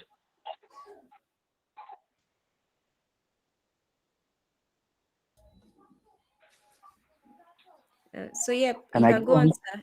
Yes, sir. I don't have any prepared text. One, I am somebody that is virtually on the move always. Two, I just had to steal time because I have a briefing for 2 p.m. I'm sure Tim Larry is already aware of that. So I'll make it short and snappy. But first and foremost, let me commend the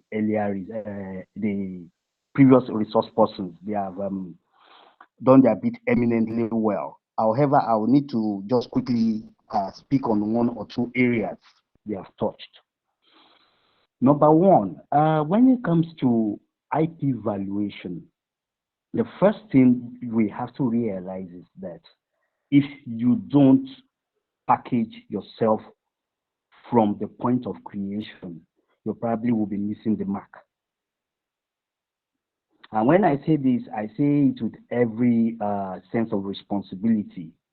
Having been in the field for close to 20 years now,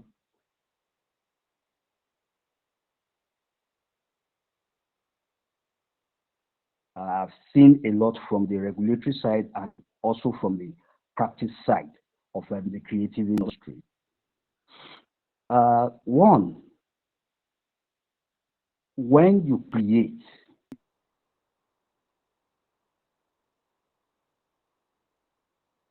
true for it to have added value. It is that added value that valuation actually looks at. Nothing is really novel, but you must have that value. And the question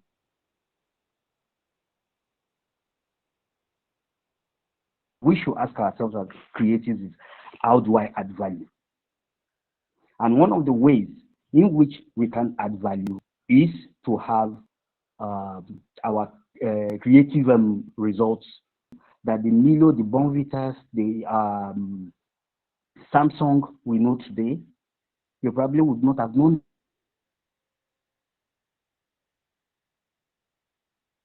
them if not for issues of registration.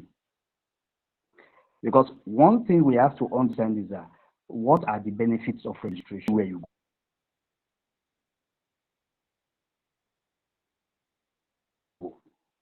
This is not an underhand dealing.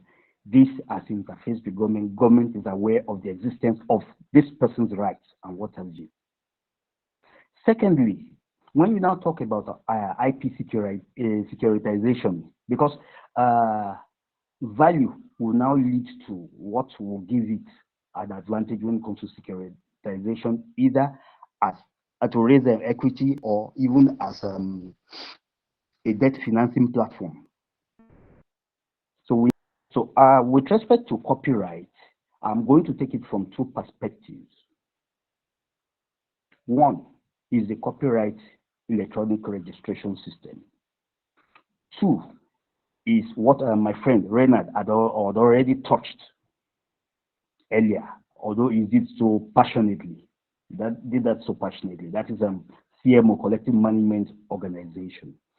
From the copyright electronic registration system, any creation that is subject of copyright, we are able to believe that all of us know the 6 categories that are registrable under copyright. But for those of us who probably don't know it exhaustively, we have the artistic, we have the audiovisual, we have the literary, we have the broadcast, and we have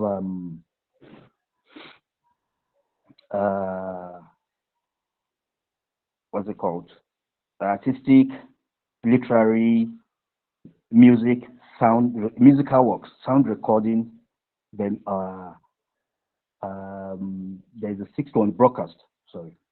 So if your work falls into any of those categories, it is registrable. However, there are requirements that will make it registrable finally. That is, it must be original and it must be in a fixed medium.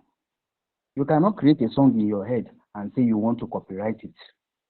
Because if push comes to shove, you must be able to pull it out for reference and for verification. So to that extent, we all agree that our creations mostly in the music and sound, music and audiovisual industry, they are digital assets. Because the DVD or the CD you are holding or the Blu-ray you are holding is just a copy of the work. Because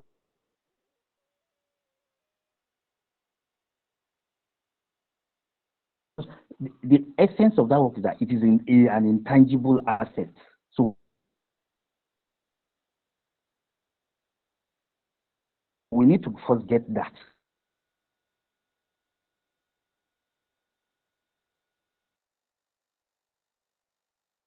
Asset. And for those of us who have crossed the 40-year-old mark, I need to plead with us. Please, when you are drawing up your will, your digital assets are part of your estate. Speak to a lawyer and plan it well so that all your efforts will not go in vain. Now, when you want to do copyright registration, all you do is go to our website. You don't need to come to the details. You go there, you populate hard copies anymore. And of course, if there are queries, they will be raised. If there are none, it is because we don't issue physical certificates anymore. Then the other leg is the CMO. In Nigeria today, there are 3 approved collective management organizations. If you are in the artistic industry, maybe you're a photographer, a fine artist, a journalist, a publisher, and what have you. We call them text and images. That is where you go to. That is Reprographic Rights Organization of Nigeria. You can Google it, you get their website, and of course, definitely you can apply to be a member online. And of course, you can also join through your industry association, Nigerian Publishers Association, Association of, I think, what's it called? AMFAN, Association of Non-Fiction Authors of Nigeria. You can go join through ANA, Association of Nigerian Authors, and what have you. Then for the music industry, the only approved CMO in Nigeria is the MCSN, that's the Musical Copyright Society of Nigeria. And of course, for the film industry, you have the AVRS, which is the Audiovisual Rights Society of Nigeria. Those are the 3 approved licenses. So whatever your creation is in the copyright ecosystem, you just find where you belong to and do the needful. Then talking about our artists joining CMOs abroad. When people do it, I get worried. Worried in the sense that whether you like it or not, America can never treat you the way they will treat A.R. Kelly. They will not treat you the way they will treat a Notorious B.I.G. or whatever, or a Beyonce. Because if you like the Wizkid, you'll be treated as a second-class citizen. Your rights can never go over and above that of their citizens. And of course, the CMO system worldwide is like a post office box. It's interconnected. So what you are running to do, if you don't package yourself well at home, you will get treated like trash over there. That's the truth. So it is always better for you to start from here. Have a foothold here before you venture out.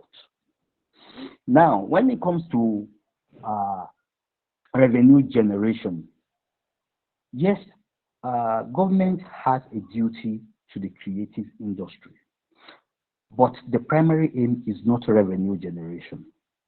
One is to protect creativity.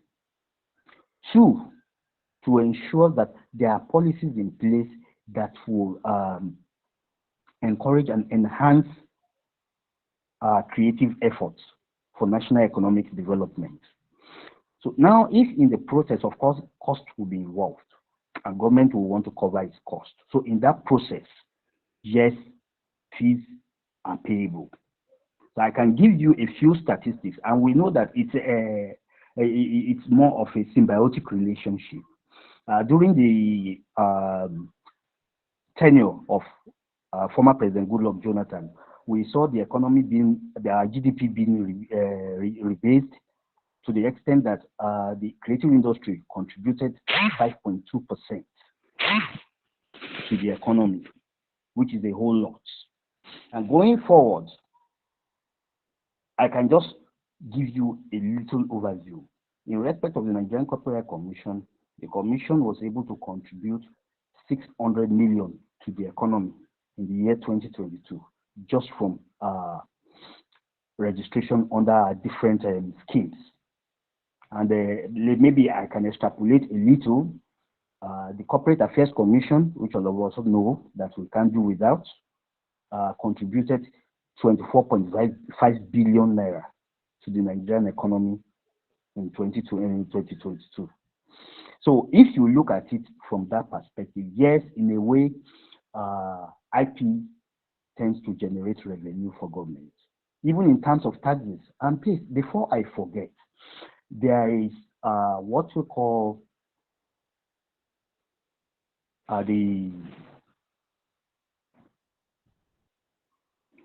there's what we call the levy order, the Copyright Materials Levy Order. And this is one of the reasons why I will urge those of us in the structured creative sector to join appropriate CMOs.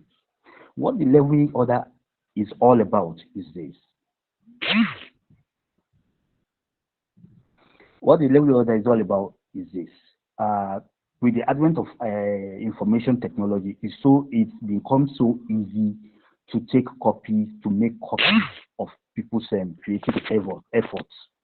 And most of these are taken and still further distributed to the extent that it now reduces what comes to the creator. So what government in its wisdom has done is that, okay, these items that are used in copying these works, as they are coming into the country, let's place a tax on them.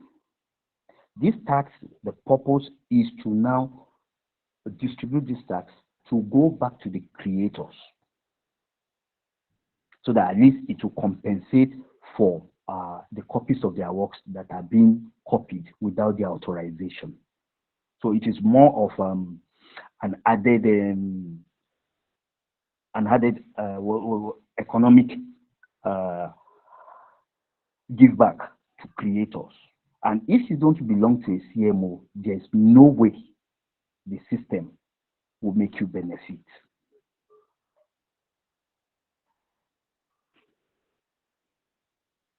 I think for now I will have to stop so that we can digest whatever has been disseminated. And if there are questions. Yes, so thank you so much. To be honest, like you said, it's not just some things that have been digested. A lot, a lot. Thank you, sir. We just want a few clarifications. Please, can you list out the with the names of the societies? Okay, that's one of the questions we got. The names Okay. of the societies. Okay. First one, we'll take AVRS. That is for the audiovisual industry. Yes, sir. Audiovisual Rights Society of Nigeria. Audiovisual Rights Society of Nigeria, AVRS. Yes, sir. Then the second one is ReproNIG. ReproNIG. That is Reprographic Rights Organization of Nigeria. That is the approved CMO for the image and text creative sector. Whether you are an author, a publisher, or even a creative, a fine artist, or a sculptor, whatever it is, so long as it is under the text and image subsector, that is where you go to. Then the music industry, the only approved CMO for now is MCSN, that is the Musical Copyright Society of Nigeria. Okay, thank you very much, sir. I hope we've all heard this. There's a lot he has said, and I've started receiving some personal messages, and what I would say is we'll have the recording of this sent to everybody. Maybe not immediately, but once it's ready, It will be sent to everybody. Link to it will be sent to everybody on this call. Please, I would like all of us to unmute our mics and say thank you to Mr. Olatunji before he leaves, because I think he's about to leave very soon. Please unmute your mics and say thank you before Thank he you, leaves. sir. Thank you very much, sir. Thank you very Thank you much. so much, sir. My Thank you, pleasure. sir. My pleasure. Thank you very much, sir. Thank you. We're really honored to have Thank you. you so much, Mr. Olatunji. Really appreciate it so much. Thank Been you. Yes, It's thank you been my so pleasure being part, and I look forward to another session where we can brainstorm and make things better for the industry. Definitely, sir. Definitely. Thank you very much. We're going to have more of this. You're welcome.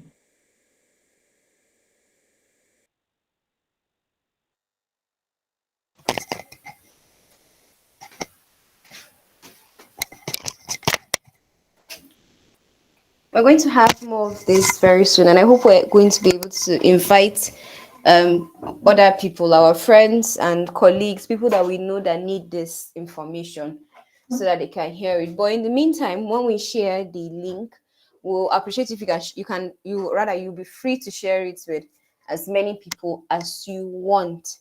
And with this, I think the next thing I would like to do is to invite Mr. Yinka Ogun once again to talk to us about how IP registration has been effective in his transactions. He has had a lot of experience um, with creating works in, especially in the film entertainment industry. And as the president of the Screenwriters Guild of Nigeria, how many of its members are used to the idea of registration? Is there any awareness?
Am I the only one who can't hear anything?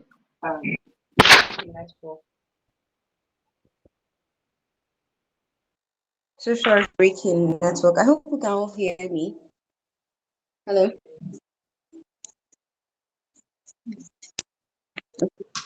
Yes, I can hear Okay, you now. thank you. My apologies for the network issues. So, as I was saying, I would like to invite Mr. Yinka Ogun to talk to us about um registration and how practical it is for creatives in Nigeria, whether an average writer can afford it, and if it's something that will cause any issues in the process of their work.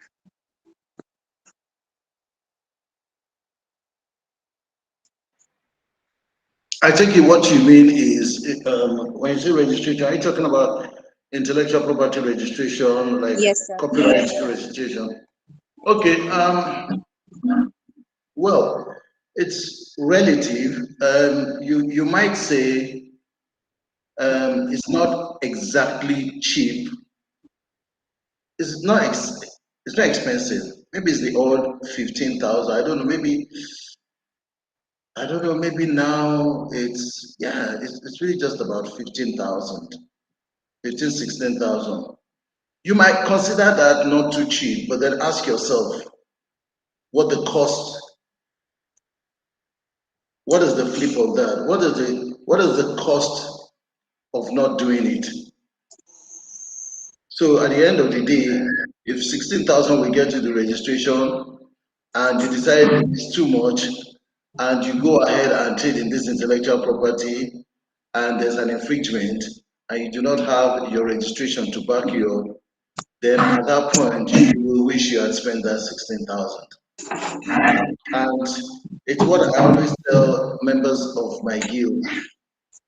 Whatever it takes, if you believe in this intellectual property, you think it can go places, you want to trade with it, then the first step should be to protect yourself, is to register it.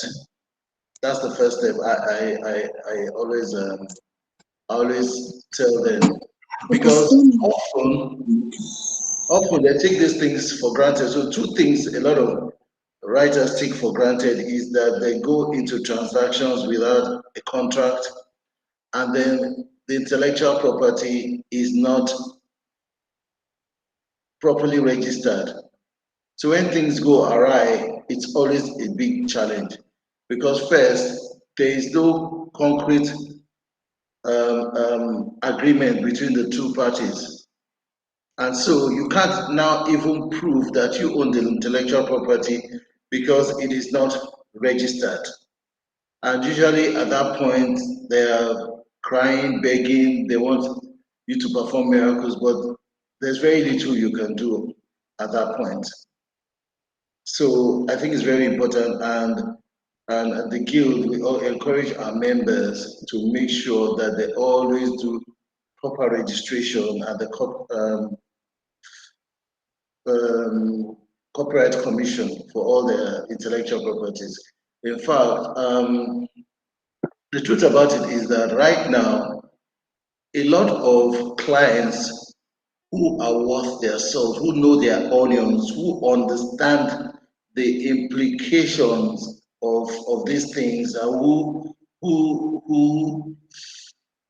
trade and play in the intellectual property space will ask to see your registration.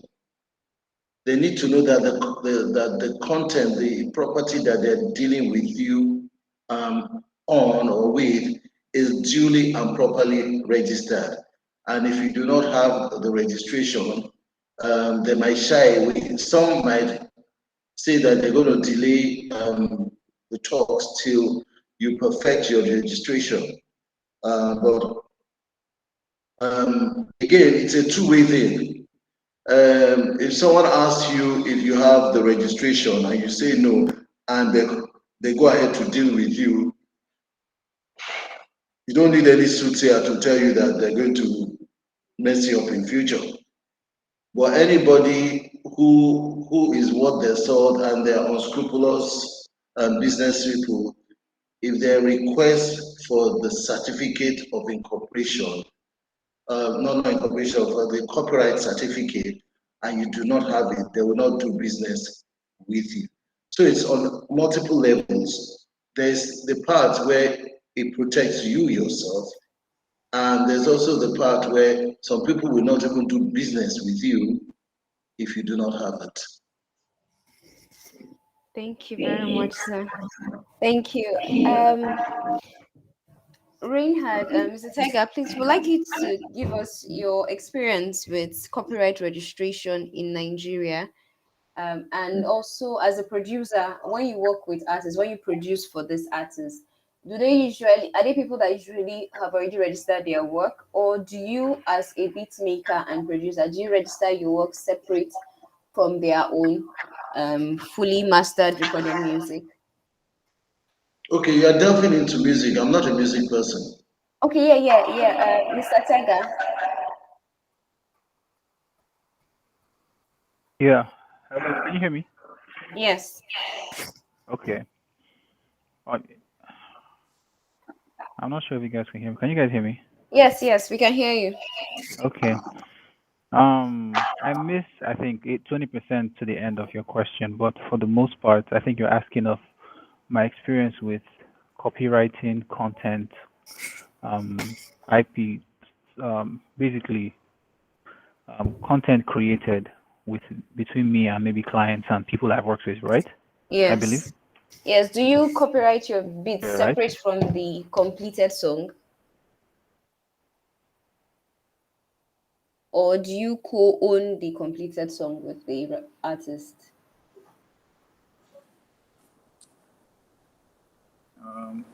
Can you hear me?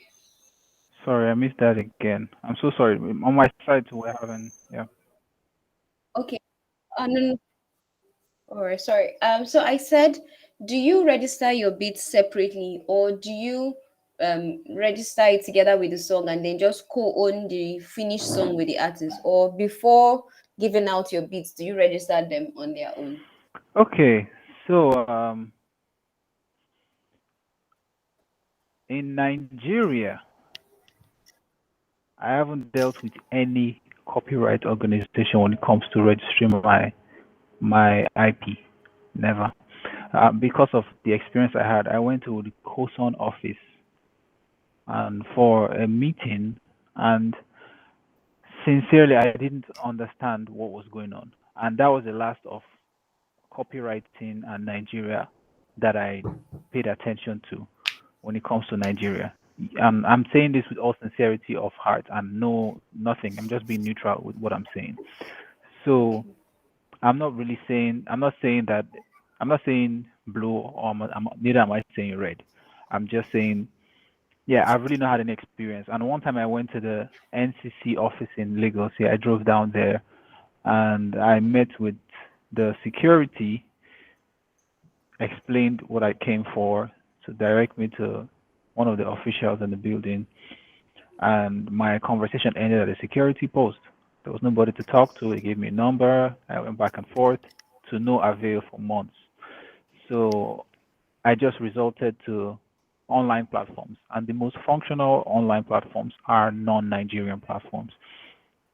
So it could be a fault on my part. Maybe I don't have the right access to the people. Like today, I've learned about Mr. Yinka, which I'm super grateful for the knowledge he's shared thus far with us, and also Mr. Olatunji. I'm super grateful for the knowledge he's shared thus far. Um, yeah, so I haven't really had that experience. So, but what we do is because we actually have like a producer agreement, right? And most of the people I work with are either in business with foreign companies or registered outside of Nigeria. So they understand the structure, and it is also in the governing law of their country, in the entertainment governing law in their country. That is the contract, the producer agreement that I send, and then we have a producer agreement basically on maybe the content, maybe it's the beat or the song, and the terms of the agreement, maybe it's co-owned or outright selling or everything. So we have an agreement on that. But as it relates to registering with one of the bodies in Nigeria, I haven't actually had any experience whatsoever, if I may say. All right, thank you. Before we address that, I think we'll go back to Mr. Yinka again. This time around, with the registration between a writer and the other filmmakers. So, do you register your copyright before you give out your script, or do you do so afterwards, sir?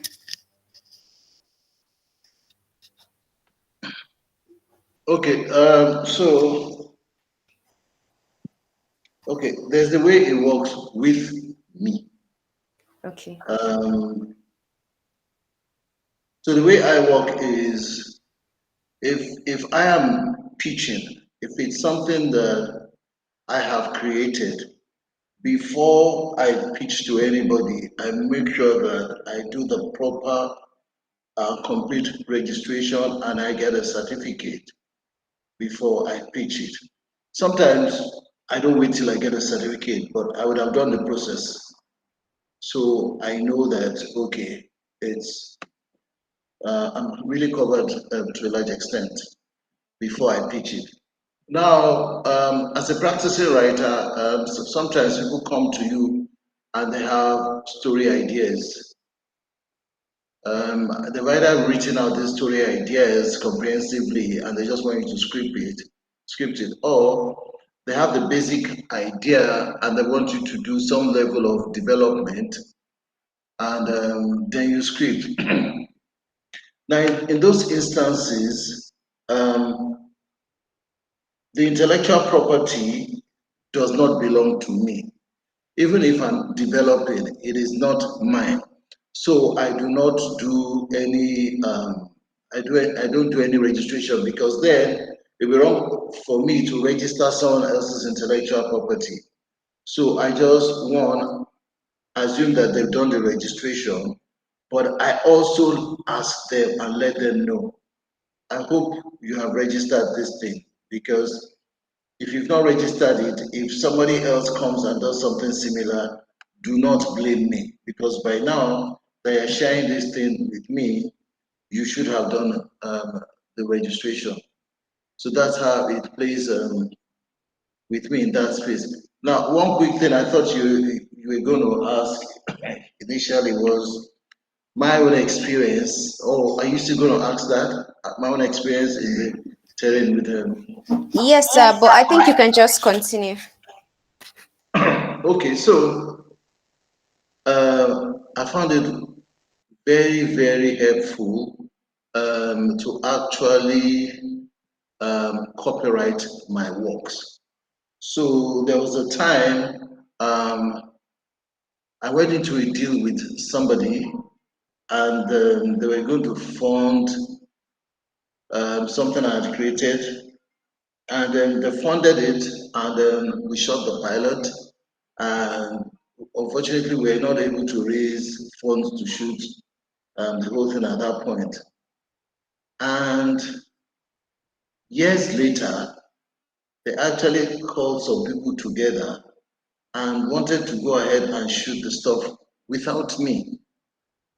And I got wind of it. And because the person was actually a friend, I didn't want a situation where he would have spent all that money and then at the end of the day find out he cannot release it.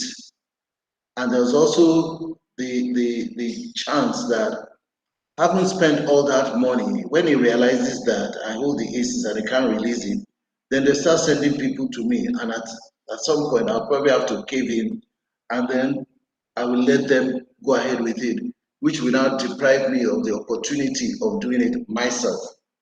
So I just did a screenshot of the certificate and I sent to him. I actually didn't say anything. I just did the screenshot and sent to me.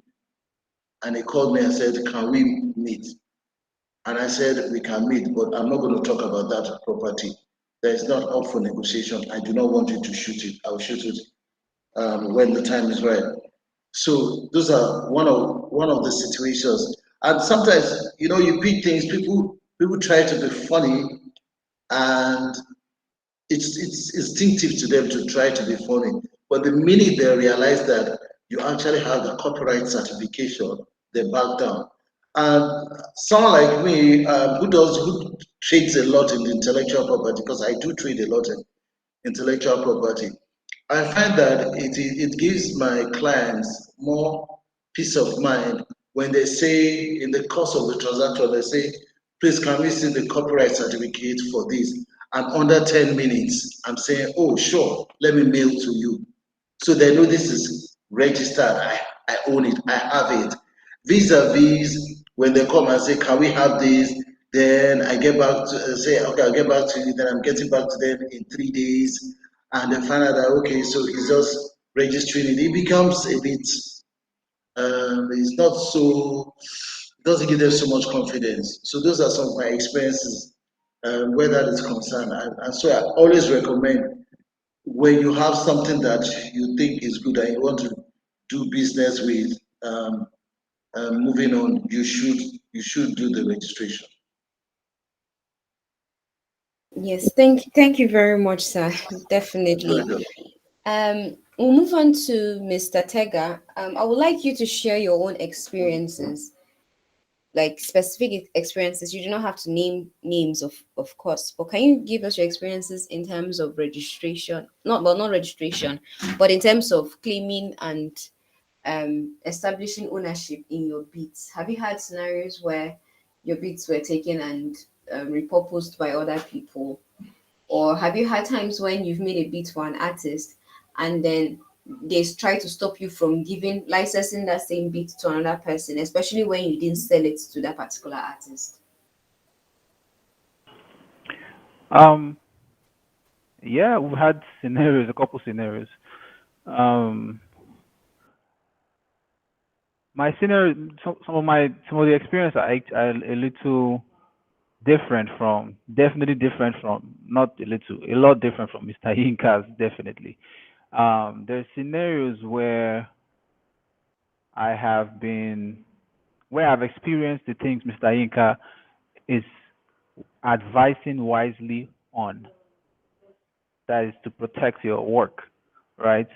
There's and this scenario has happened. This situation happened even with the people I was in business with for a long time, because I was young, and then it was just I was really young, so it was an opportunity to explore someone who is a young chap who is just excited about the creative side of things, whose energy is just up about creativity, and has no knowledge of the business or anything that has to do with the business. So there was constant exploration on that part. Um, yeah, and this is like with major telcos, opportunities that have come from major telcos, that have come from major world companies. I can't call names, and just personal, even just personal stuff. There's an artist that I made a full song with, and he just went ahead to remake the beat that I made with him. He featured a South African artist, and then he just went ahead to remake the beat with somebody else, with a couple people, no consent, no nothing, and yeah, that was it. That was how it just went off. It wasn't paid for. My intellectual work, like, there was nothing I could do about it because I had no documentation of anything at all. I didn't even have the knowledge of copywriting, ownership, and documentation of stuff, because I was signed to a management company that I thought should take care of the business while I focus on the creativity. So yeah, and I've had a couple of situations like that where I was just taken advantage of because I didn't have the knowledge, or just this little information of, oh, go copyright your stuff and be protected, like Mr. Yinka rightfully said, which is so simple but yet so powerful, whereby they ask you for the certificate of copyright, you present it within 10 seconds, or just a certificate of ownership for anything. Usually we have producer agreements and all of these things. I had no knowledge of these things at the time, so it was just a constant thing of taking over. Of course, right now, and also there's a recent one going on where I'm just being quiet because I want to hire the right accountant to audit all of my works. This is something another big producer in Nigeria, I'm not going to mention names, is doing. We had a conversation and he told me, Rena, just relax and then this is something I'll hook you up with when it is time, like when I'm ready. I said, okay, cool, because all they do is they will go back and audit everything, all of the advances that were supposed to be given to me, all of the royalties, all of these things. Everything begins to come up, and I begin to get calls because naturally, by law, it is already instated into the system of music production anywhere in the world. I don't know about Nigeria that these things are standards, but it's just that Nigerians take advantage of people that don't know. Right now, there are movies by some companies where my work has been used, sync licensing, obviously. Um, the company got paid, the artist got paid, but the producer Reinhard didn't get paid. So when I reached out to them via email, listed out all the movies where they used my works, they agreed to pay and all of that. I said I was going to take them to court. The CEO came to me. We had a conversation. Yes, the CEO came to me and we had a conversation of one of the major companies in Nigeria, and then we talked and then we agreed that it was going to be settled out of court and stuff like that. And then yeah, so we're still on that right now, and we are at the part where they said they will pay, but I haven't heard anything from them, and I'm not even worried anymore because I just know that when I'm ready, the lawyer or the accountant and whatever system I want to use would sort all of that out. So yeah, there's situations like this, but this boils down to this goes back to the fact of what Mr. Yinka just rightfully said. I hope we're actually not. I hope we actually understand that this information that is being shared on this platform by Mr. Yinka and everybody is invaluable.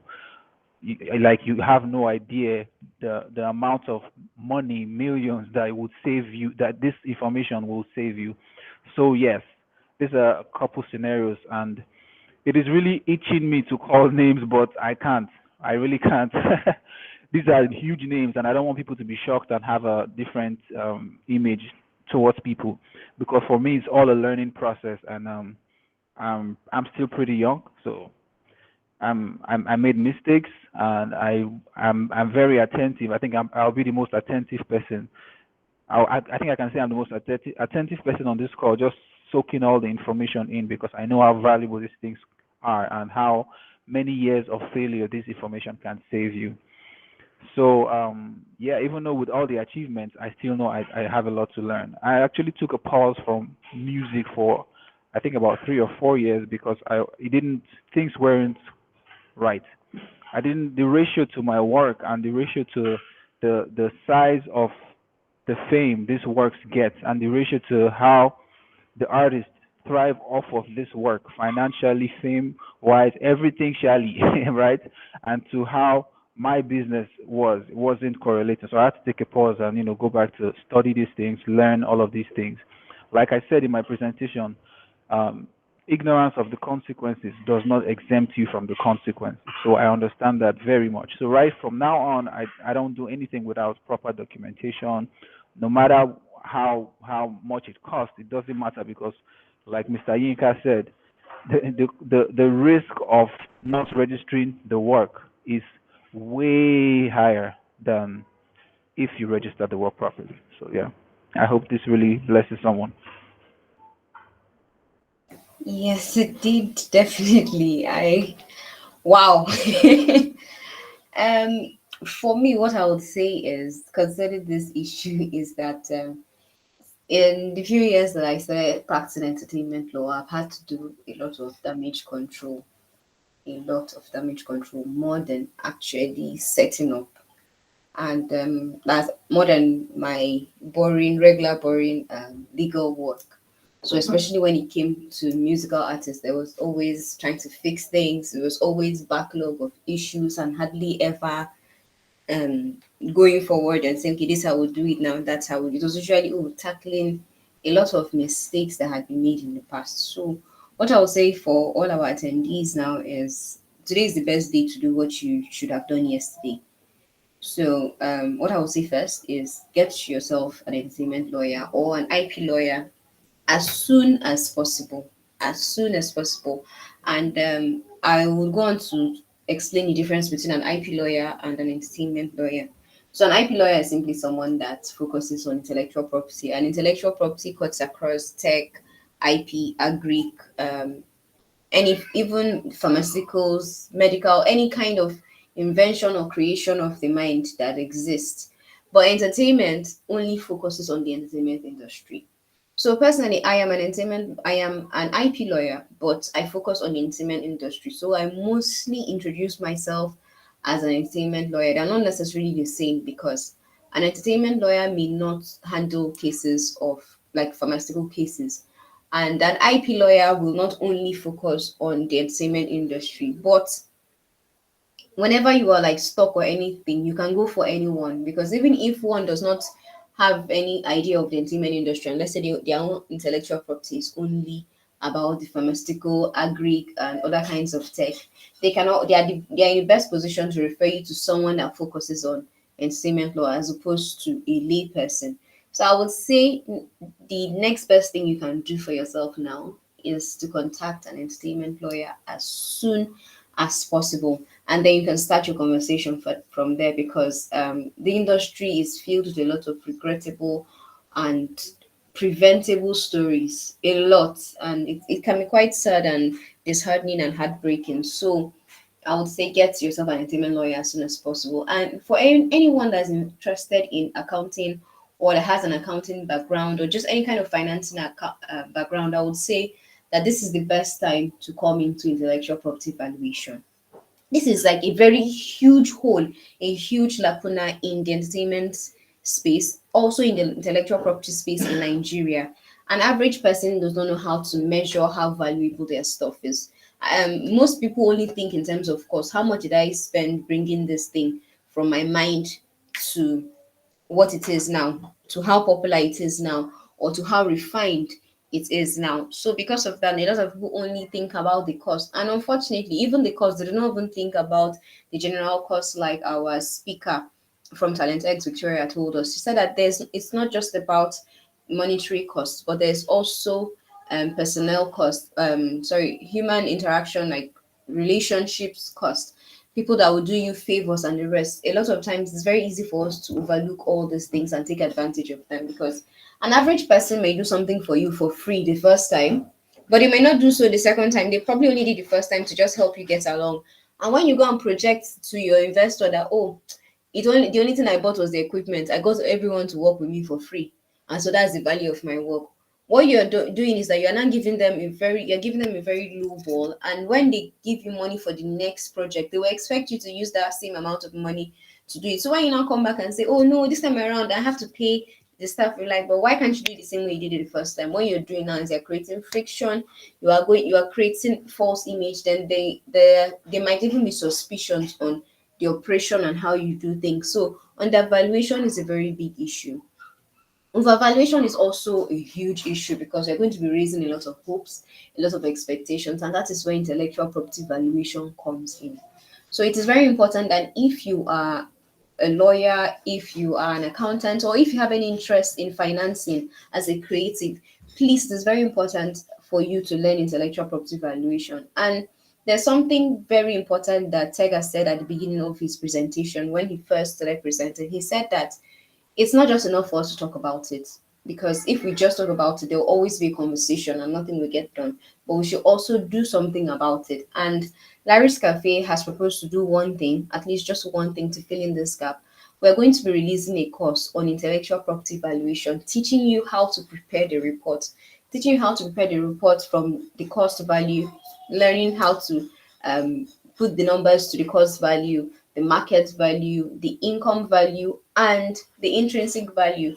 And all these values will now, by the time you calculate them properly, they will now lead to the IP value. So the final IP value is different from the initial cost value, is different from the initial market value. It's also different from the initial revenue value, right? Even though you're going to highlight all those things. Now, an intellectual property valuation report does not necessarily stand alone. It is usually a part of business plans. It's usually supposed to be part of the financial report part of your business plan, and that is what Larry's Cafe is going to be doing.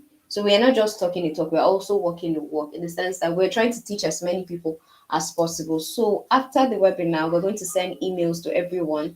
And in the emails, you have the details of how to join the course. And for organizations like the Screenwriters Guild of Nigeria, organizations that have a lot of creatives in them, we're going to be giving a special discount for every member. So, like Mr. Olatunji mentioned, it's very important for you to join organizations.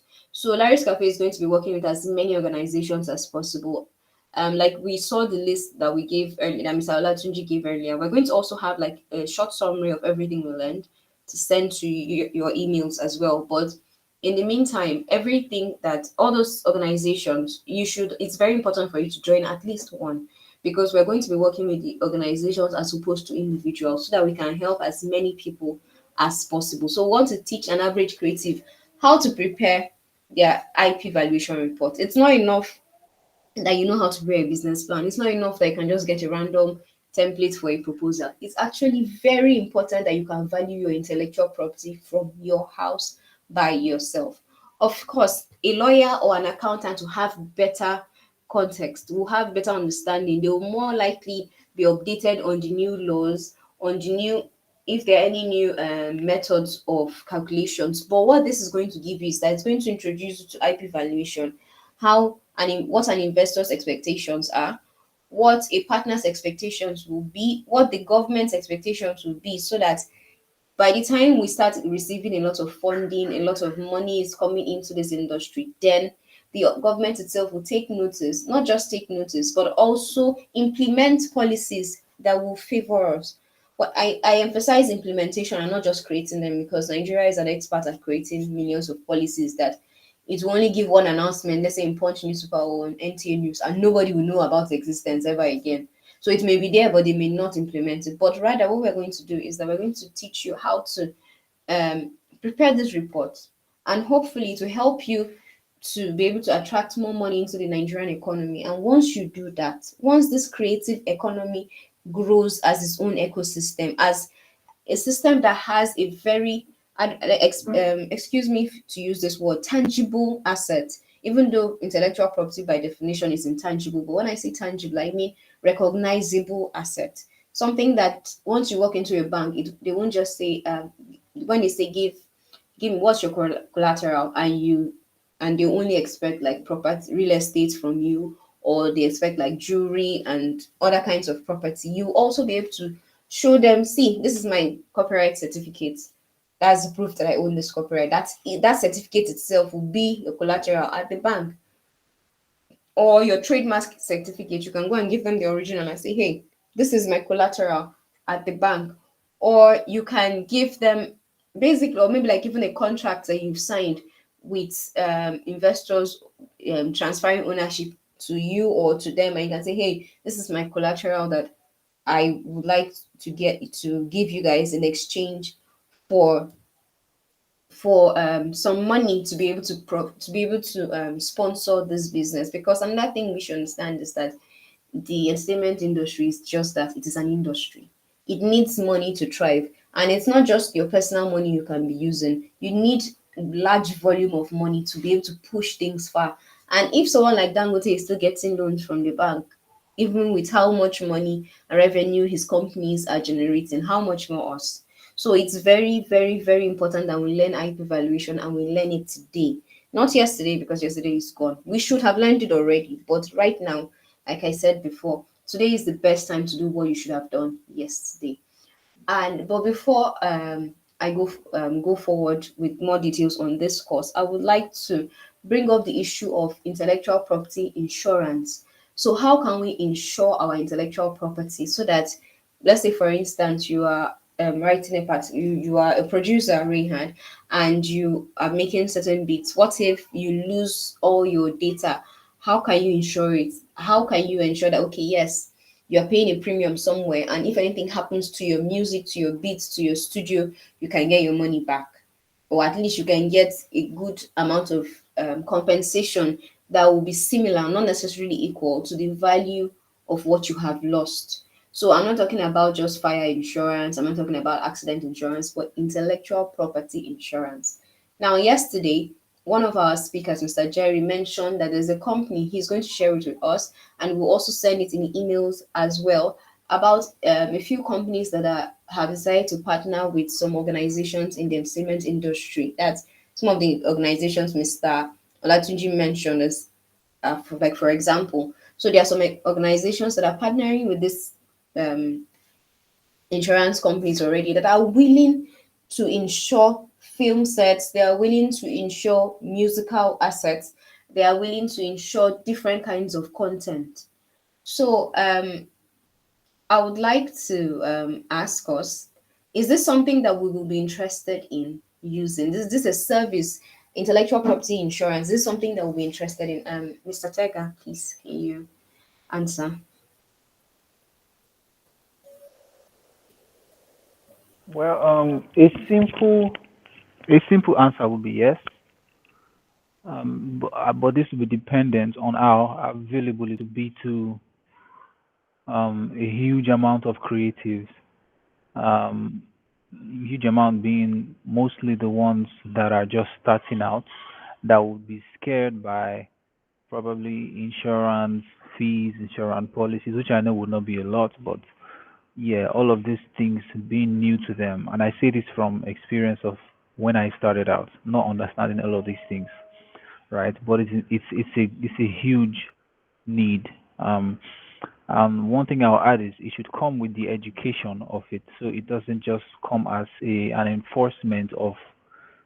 Some people don't perceive it as an enforcement of something that we must do, but it should be presented so they can see the value and take action without the fear or just the setback of seeing it like an enforcement. So yeah, I think it'll be of great value for creators, especially creatives like myself, because yeah, there's the whole thing of losing data, losing all of these things. You don't have any, um, you don't have your IP with you. You understand? For example, maybe you need to present ownership of the IP. It gets to the point where everybody is claiming probably a bit now, and then okay, proof of ownership, bring the data and all of those things, which I've never seen anybody go through, but I know it's a possibility. If someone's hard drive, as simple as that, is lost or you lose the file, how do you, um, I don't know, how do you present or prove your ownership in court? But I think an insurance company or organization for intellectual property that is for creatives will be of great value to our creative industry. Yeah. Thank you very much. Thank you. I would like to direct the same question to Victoria of Talent X. Do you think Talent X will be willing to be a player in the insurance industry for creatives?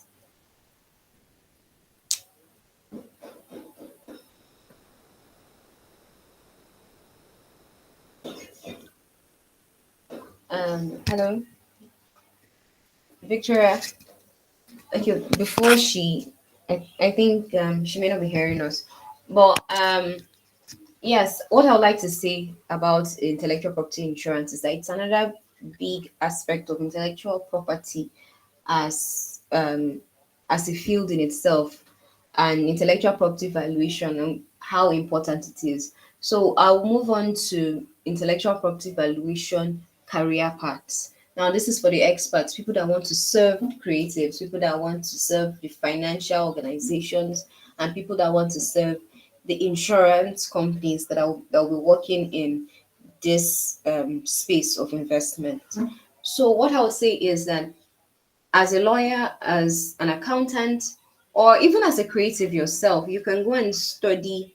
You can actually, if you study intellectual property valuation, you have a chance to value intellectual property on behalf of on behalf of lawyers, yes, on behalf of banks, on behalf of financial organizations, on behalf of money lenders, on behalf of insurance company. So in an insurance company, you most likely be an underwriter. As we all know, an underwriter is someone that analyzes and assesses risk to see if it's good enough for the insurance company to be able to accept and then demand that the insurer pays a premium on it. Um, the same thing with in a bank. The loan officer is someone that also analyzes and assesses the risk in the collateral that is being presented to the bank. So if you understand intellectual property valuation, you have value to offer a bank. You can say, hey, because an average bank does not receive intellectual property as collateral. Why? Because of the issue of realization. How do they make their money back? If they are foreclosing on this intellectual property, how is it that how will they be able to get their money back when they resell into the market? Who will be willing to buy, especially on short notice if it's a distress sale? So what I would say is before Mr. Tega leaves, I would like everyone to unmute their mics and say thank you for his contribution today. It has been wonderful. Please unmute your mic and tell Mr. Tega thank you. Thank you, Mr. Thank Tega. you so much, Mr. Tega. Thank you so much, It's Mr. been Tega. wonderful. Thank you You're so much, Mr. welcome. Tega. Thank you Okay. so much, Mr. Tega. You're welcome. You're welcome. Thank you. Thank you. Thank you very much, sir. Your contribution has been wonderful. My And pleasure. we'll also like to send your social media and your contact details to them if it's okay. So everyone, Definitely. yeah, so maybe in the email, in the Okay. follow-up emails for everyone that attended. Thank you very much, sir. Thank Have you a so much. wonderful Thank you, day. Thank you guys. for coming. Oh, yes. All right. So before we round up, does anyone have any questions? Have it in mind that your questions can be sent to the speakers if they are not here at the moment, and then you'll get a reply in your email. Chinyere, please answer. Please speak. Sorry. Good afternoon. Can you hear me? Yes, I can hear you. Good afternoon. Okay. My It's nice to question. see you here again today. Thank you very much, ma. My question is regarding the collecting society. I think Mr. Tiga mentioned. I've been using it, but like they mentioned a list of collecting societies out here, and you are like we should join them. So I'm like, must you be a creative to join the to for you to be a member of this collecting societies? Because I just went through like the one for MCNA, the Musical Copyright Society of Nigeria. I went through their website and I was seeing where they were like, are you a singer, performer, blah blah blah, and a bunch of that. So this is me asking, must before you become a member, must you be a creative in that aspect? Is it possible for you to just be like a lawyer or a student who just wants to get knowledge or something? Okay, this society is basically, I'll use MCSN as an example. You actually may have to be a creative because as a member, what you're doing is that you're submitting your works for them to trace your copyright, for them to trace your royalties, you get and pay it back to you. So that's what that society is for. What I meant was that there are many guilds and associations apart from the collecting societies that we can join that Mr. Olatunji also mentioned. But I will give a very good example of the organization that Mr. Yinka is the president of. That's the Screenwriters Guild of Nigeria.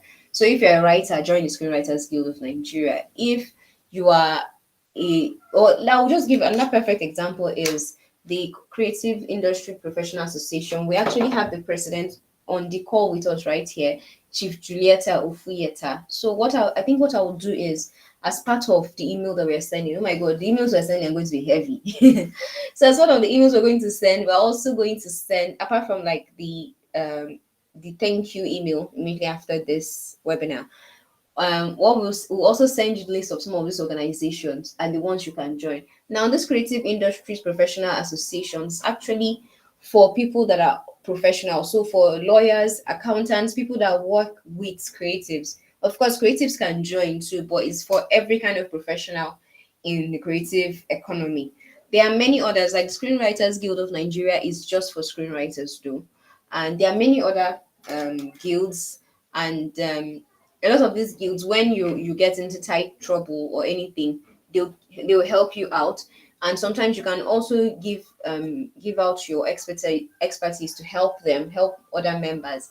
And not just Larry's Cafe, but I'm sure that there are many other organizations that would rather work with these associations and than work with individuals, because it can be quite tedious to give services to only individuals, especially when you are given extremely discounted services like this intellectual property valuation course, for example.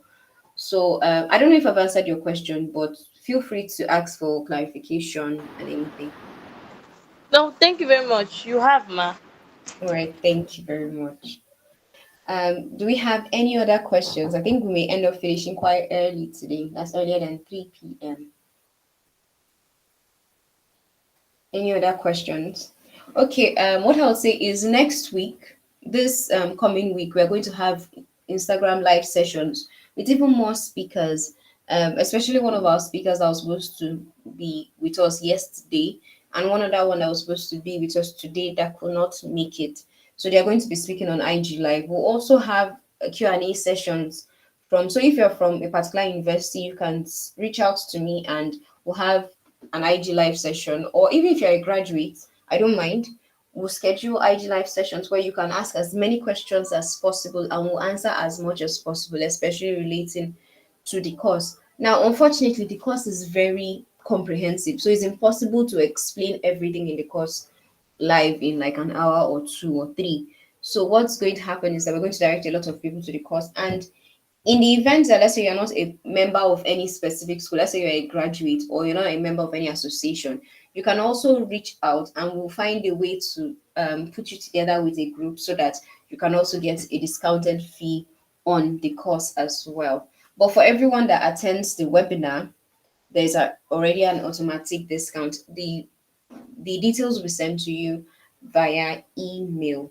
But please, please, and please, let's not forget to join the IG Live session so that, because one beautiful thing is, even if you do not have questions of your own, there are other people that will actually have questions that would answer and will also help you. Questions and answers that will be interesting to you and most importantly helpful to you. So what I would say is we'll see. I think the next time we'll probably see will be on Wednesday for an IG live, and we'll also be on radio. So from time to time, I'll put the announcements out there. And you can join our newsletter as well on lariscafe.org, lariscafe.org. So there's a newsletter where we'll give you updates. For instance, if there's a new association to join, if there are even job opportunities, if, for instance, an X looking for an IPV expert, we'll drop it there. Or if any companies, let's say in the music industry, anyone that needs assistance, especially if you're a professional. If, for instance, you're looking for PR people, they are looking for A&R people, they're looking for producers, we'll put such things in the newsletter. So the newsletter is just go to lariscafe.org. Um, not yeah, lariscafe.org. All the information will be there. But before then, like I said, we're going to send an email to everyone that joined. And if you joined directly through the link and you did not register, then send a DM to Laris Cafe on Instagram, LARISCAFE, LARISCAFE, and all the information will be sent to you as soon as possible. Thank you everybody for joining. If you have any questions, feel free. If not, I think we can end here. I have a question, though I joined late today. It Okay, has to do with the copyright, and I'm sure the guy is not there anymore. But I gathered that after you have registered your company, you're supposed to be paying a particular fee every year or something, tax to the government. And I don't know okay, the company explanation to registration. that. Okay, company registration is different from copyright registration. Copyright registration is specific music or specific films that you are Okay, registering. okay, that one. Okay, not the Copyright Commission. Yeah, copyright commission is different, it's for content, but the Oh, CAC is corporate affairs commission. That's for registering of company registration. okay, okay, But what you okay. pay every year is annual returns to the government. That one is separate, whether or not you have intellectual property or copyright or not. That's Okay, between so you and the whether government. whether the company made money or not, you have to pay. Yes, but it's a very small fee. It's like about taxation. But that's Okay, different from the annual returns are different from They are different from companies' income tax and Okay. value added tax and other things. Yes, ma'am. Those ones Okay. are according to income. Okay. Okay. Okay. I get. Thank you, Larry, for everything you're doing. I appreciate you so much. Thank you very May much, God bless your ma'am. works and take you to the greatest heights. Because I Amen. really love your passion, your zeal. And some of us are still old school and we're still learning from you. So thank you so much. Thank you very much, ma. Um, Thank you. I would like everyone to unmute their mics and say a special thank you to Victoria from Talent X for sharing everything with us today. I'm hoping that she can hear us. Thank Thank you you, very much, Thank you Victoria. Ma'am so much, Miss Victoria. Thank you Victoria. so much. Thank you very much. Thank you guys for coming. This is my own thank you. This is me unmuting my mic to say thank you. Thank you for showing up. A lot of times technical issues like this, whenever I want to discuss them, and not many people are usually open to talking about them. They would rather just have someone give it to them directly. It's either like they would rather have people just do things for them. But you guys have taken out a huge chunk of your time to come and learn about intellectual property valuation, how important it is. I hope that I'll also see you when in the intellectual property valuation class where we can learn even more about not just the importance, but how to prepare the report so that we can get international investments as well. Thank you very much, everyone. Have a lovely day. Goodbye.